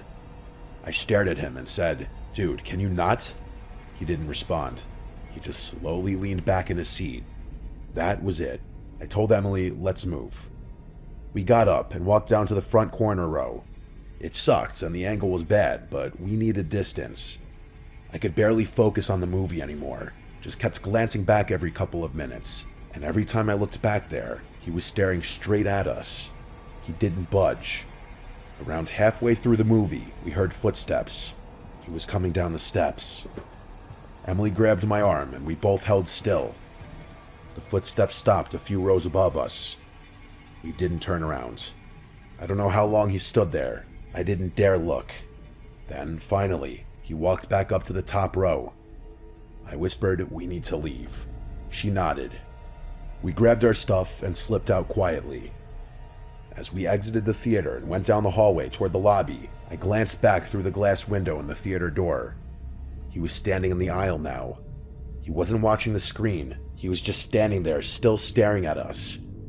We went straight to the front and told the concession guy that someone was acting really weird in Theater 6. His smile faded instantly, and he said, "Again?" "What do you mean, again?" I said. And he hesitated, then said, "He's been coming in randomly for like a month. Always late shows and never buys anything. You guys aren't the first ones to complain about him." I responded, "Why hasn't anyone kicked him out?" He looked uncomfortable. He said, "He doesn't technically do anything illegal. Management says unless he touches someone or breaks a rule, we can't really do much." Emily was almost in tears. She asked if someone could walk us to our car. He agreed, and one of the janitors walked us out. The guy didn't follow us that night, at least not that we saw, but the whole ride back, I couldn't shake this fear that he might have written down my license plate, that he might have followed us at a distance, watched us leave, and found out where Emily lived when I dropped her off. For weeks afterward, I was paranoid. My cop friend also told me it was a load of horseshit that they couldn't do anything about him. The theater as a business would reserve every right to kick somebody out. I avoided that side of town for a while. Emily and I talked a few times after that, but never ended up seeing each other again, unfortunately. I think we were both too shaken from what happened. I have not been back to that theater since, though I don't see any reviews on the website about the guy. I wonder just how many people have actually had the same experience.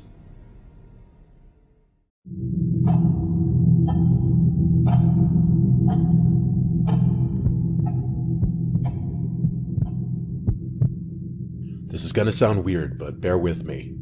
When I was in high school, there was a kid who told everyone he was a demon. I don't feel comfortable even writing his name for reasons you'll soon understand. I'm just gonna call him Patrick, even though his name sounds like something out of a Shakespeare play.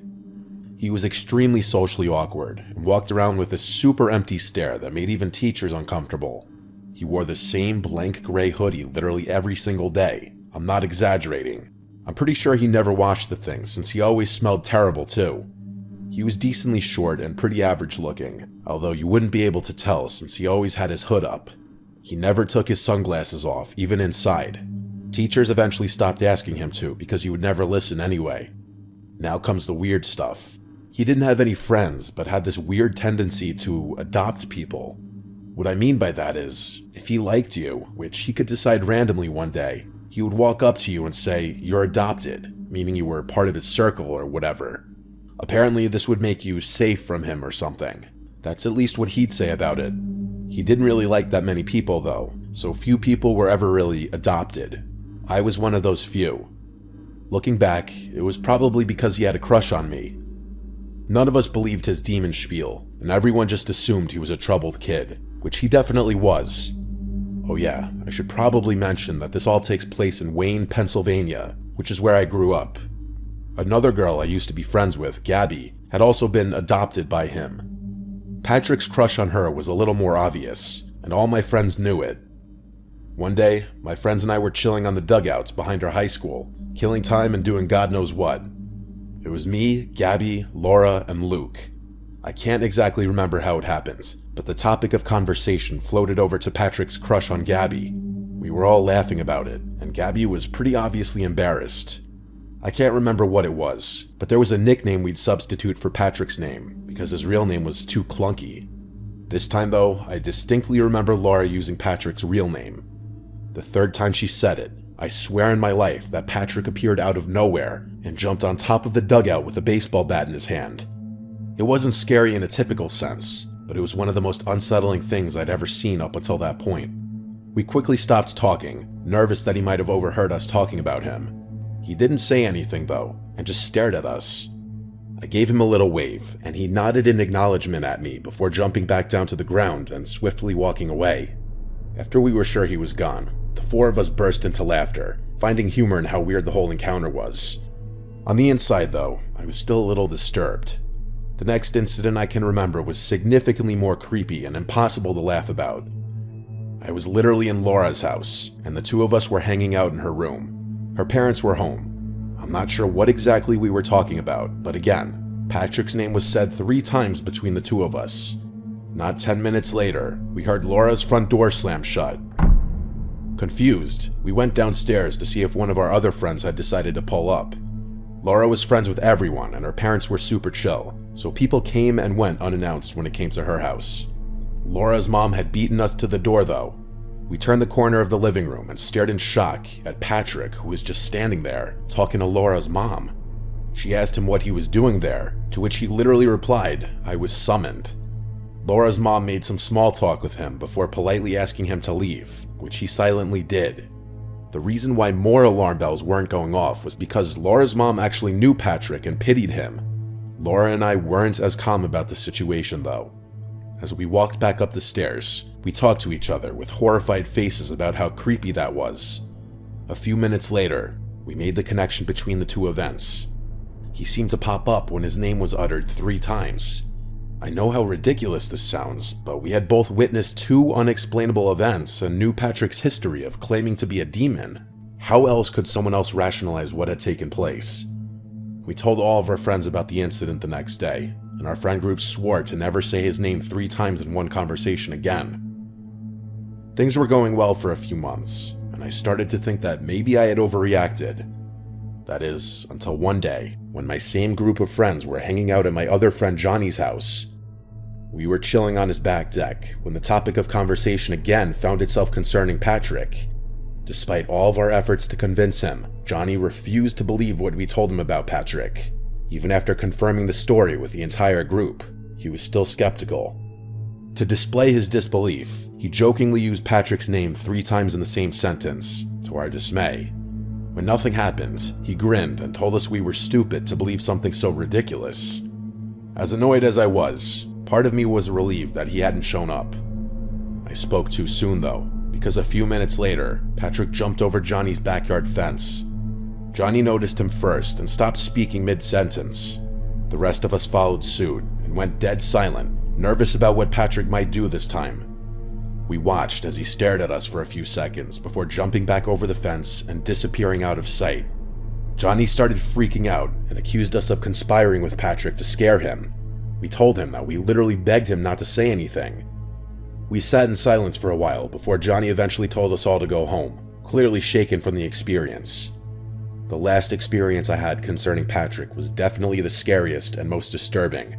It was the only one where I felt like my life might have actually been in danger. A few months after the incident at Johnny's house, I was home alone one night. My parents rarely left the house back then, so this was a rare occurrence. I decided to take advantage of the situation and invited a boy over whom I'd been talking to. He was kind of a tool, but so were most of the guys I was talking to at that age. We were hanging out in my room, and it was lightly raining outside. After a while, he mentioned something about Patrick, which made me visibly cringe. He got confused, so I explained the situation to him. He burst out laughing and told me he was going to say Patrick's name to scare me. I begged him not to, but he did it anyway. Only this time, he didn't just say it. He literally screamed Patrick's name 3 times at the top of his lungs. There was no delay this time. The moment he finished yelling, I could hear the rain instantly pick up outside. A few seconds later, there was a flash of lightning. I started to freak out. The guy I was with actually seemed sorry and told me it was probably just an extremely unlikely coincidence. I cursed him out and ran to my window to look at the storm. I glanced down to look at my driveway and screamed when I saw a silhouette of a person looking up at my window. It was too dark and stormy to know for sure, but I was 99% certain that it was Patrick. I shut the blinds and rushed downstairs to make sure all the doors were locked. After locking the back door, I saw that person again. Only this time, he was standing motionlessly in my front yard. I felt a panic attack coming on, and I knew Patrick was going to find a way inside my house. I started screaming, "But I'm adopted," over and over again, hoping that would do something. I know there was no way he'd have been able to hear me, but my brain was all over the place at that point. The guy I was with ran down the stairs a few seconds later and picked me up off the kitchen floor in an attempt to comfort me. I looked out the window again, and he was gone. The storm was still coming down like crazy though, but it's not like I was going to search the property anyway. The next morning, after that guy had left, I went out to inspect my yard. To my horror, I found something sinister in the far corner of my backyard. It was Patrick's hoodie, and wrapped inside of it were a couple random belongings of mine that I assumed I lost. My parents were gone another day, and I was too scared to call the police. I figured I'd show my parents what I had found after school the next day, and they'd take it from there. I never had to, though. The next day, Patrick didn't show up to school. He didn't show up the day after that either. None of us ever saw him again, and no one knew what happened to him. My parents still live in the same house, which is something I think about a lot. I know this isn't your typical scary story, but I'm not sure where else to vent about this. A few people from school told me they caught Patrick hiding and eavesdropping on their conversations, which could explain how he was able to show up out of nowhere. As I've grown older and thought back on the whole thing, I think what makes the most sense is Patrick was just a mentally ill stalker who followed me and possibly other girls around, hence why he was always able to appear when his name was brought up. It skeeves me out just imagining him following me around all over the place, listening to me. I don't even want to wonder where he is today.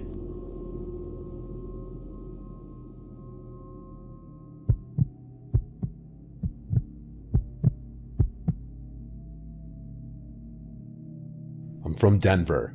This happened a few years ago. My friend Mike and I were heading to a dinner party one snowy Saturday evening. We decided to stop at a liquor store before heading to the party. It was honestly a pretty annoying detour with the snow coming down, but we didn't want to show up completely empty-handed. We picked out some local craft beers and a bottle of whiskey and made our way back to the car. I remember the snow started to pick up around then, but it was nothing we weren't used to. He ran back into the liquor store to grab a pack of Zins, his latest nicotine fixation. I remember being annoyed about that because I was the one driving and didn't have the best car for the snow at the time. After a few minutes, he emerged from the liquor store and hopped in the car. I immediately pulled out of the parking lot and we were back on our way. The snow was falling even heavier now, covering the roads in a thick blanket of white. The drive to the party was supposed to be straightforward, about 20 to 30 minutes through familiar suburban neighborhoods. Things in my life are never as easy as they seem though. The snowstorm had other plans, turning what was supposed to be a relaxing route into a treacherous journey.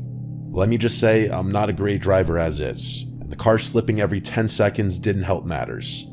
After a tense few minutes driving uphill, I turned a corner and was met with a sight no one ever wants to see.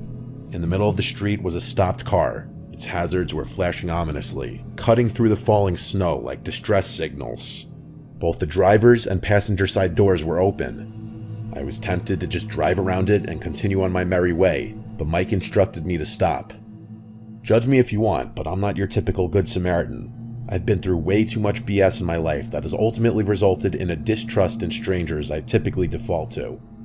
I told him we were late, but he urged me to stop with a concerned voice.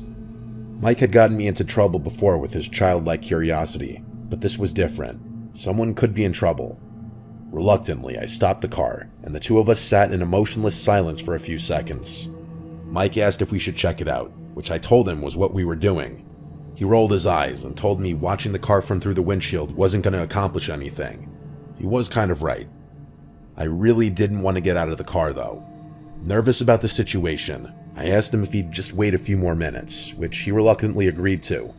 We sat there watching the eerie blinking of the hazards against what was otherwise a beautiful snowy backdrop. Nothing happened, which I was kind of surprised by. Eventually, Mike said he had had enough and was going to investigate. Before I could stop him, he stepped out of the car. I watched with a rising sense of apprehension as he approached the vehicle. As he was doing so, I could have sworn I saw something dark move out of the corner of my eye. It might have been my worried mind playing tricks on me, but this situation was seeming worse and worse to me every second that passed.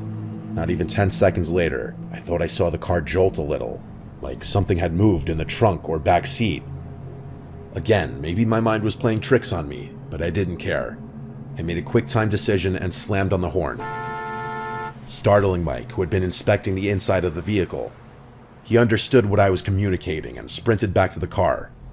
I drove off immediately and told him my suspicion that the whole thing was a trap. He was pretty annoyed when I told him I didn't have any actual proof, but I responded in a firm voice that I wasn't going to risk my life for someone who could easily call for help. The rest of the drive was pretty tense, to be completely honest. He was the type of guy to hold a grudge longer than most. We arrived at the dinner party and things were finally normal again. We were there for several hours, and Mike and I had all but forgotten what happened earlier. After a nice dinner and an enjoyable time catching up with old friends, our host turned on the TV to give some departing guests an update on the snowstorm. He flicked over to the local news, and what I saw was actually horrifying. The police were issuing reports of a stolen vehicle that had been jacked not even 2 hours earlier. They were circulating a spoken account from the victim, which went something like this. A woman was driving her teenage son home from a friend's house when she noticed a car in the middle of the road, hazards on and doors open. The two approached the car to see if someone was in distress, and as they did, two men sprung out from behind a snowbank and another emerged from the trunk of the vehicle. They held the woman at gunpoint and forced her to turn over her keys. They promptly sped off with the stolen car, along with the one that had been used in the trap. I stared at Mike with a look of pure fear. That could have been us. The two of us told the rest of the party what happened earlier, and that quickly put a damper on the general atmosphere, but people were eating the story up. The worst thing about this experience is that I'm even more distrusting of strangers than I previously was. I often think about how many people I would have otherwise helped out in a time of need had I not experienced such a meticulous trap.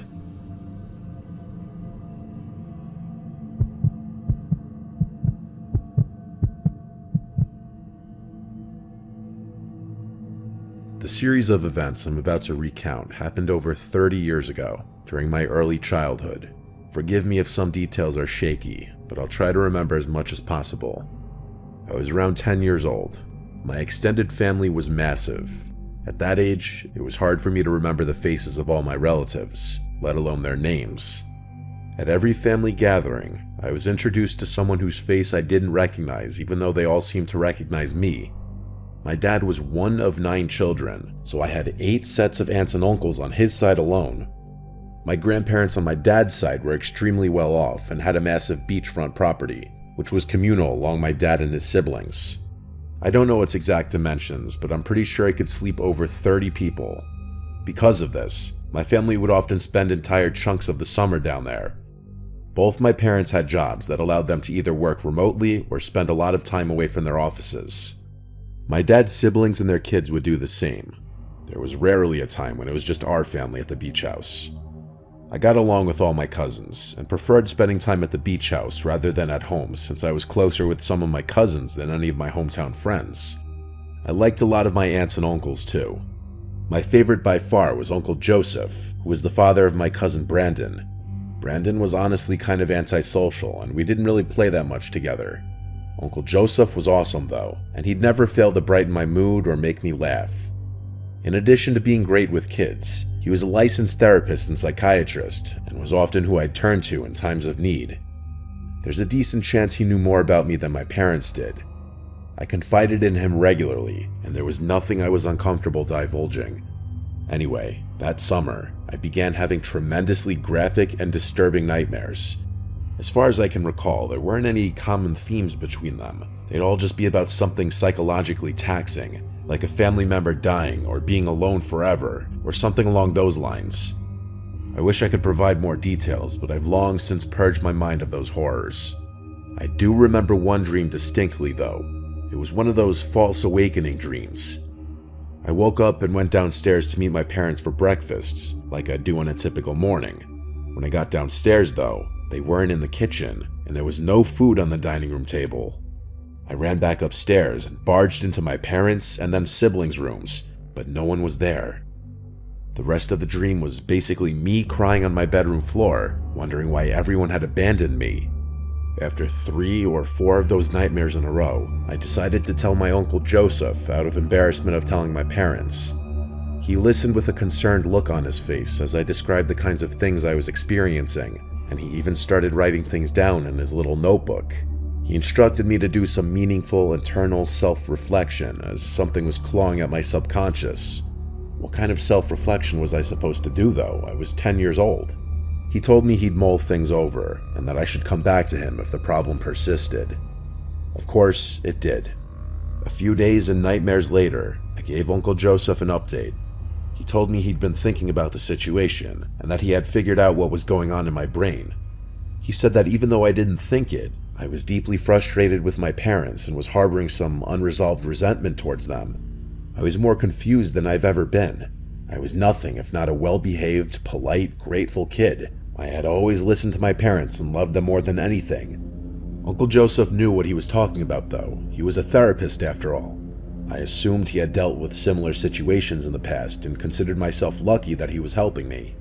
I asked him how I should proceed with everything and told him this newfound knowledge kind of scared me. He told me it was perfectly normal that I was scared and that most of his adult patients react in the same way. He then told me it was also normal that I disagreed with what he was saying since dreaming implies a subconscious feeling that the brain refuses to accept. That did kind of make sense to me. He told me that in the next few days, I should be slightly more disobedient when it came to my parents. He told me to try saying no more often and to argue with them when I didn't get my way. So that's what I did. For 3 days after talking to him, I behaved so uncharacteristically that my parents got concerned. They told me they didn't like my recent behavior and I'd better quit it. It killed me to do that to them, but I couldn't stand having nightmares literally every night. My 10-year-old self would have done anything to put an end to those night terrors. They didn't stop though. In fact, they actually got worse. More graphic, more disturbing, and more vivid. It was too much. I confided in Uncle Joseph again, and he told me there was one more thing we could try. I begged him to tell me what it was, but he seemed hesitant.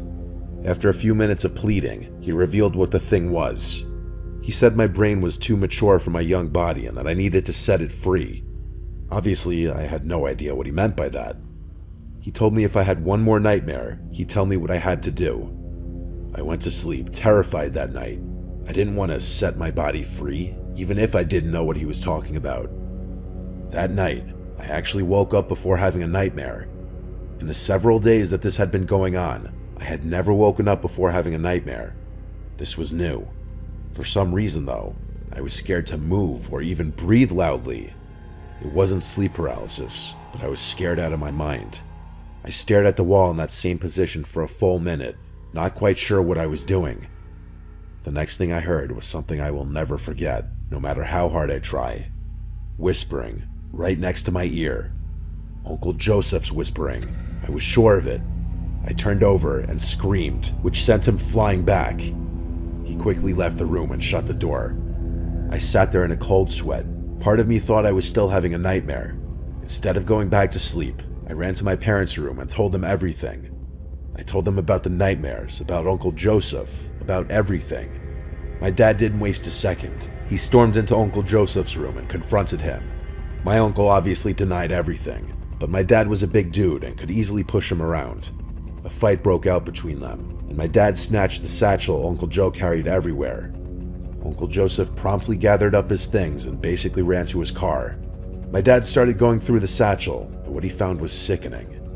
There were pages and pages of dream-related things, both handwritten notes and printed articles.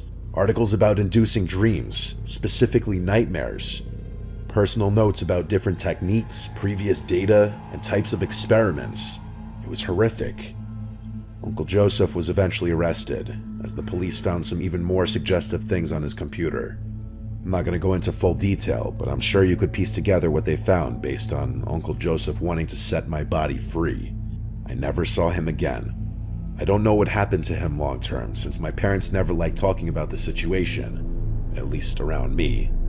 Sometimes I kick myself for being so naive about the whole thing, but there's nothing I can do about that now.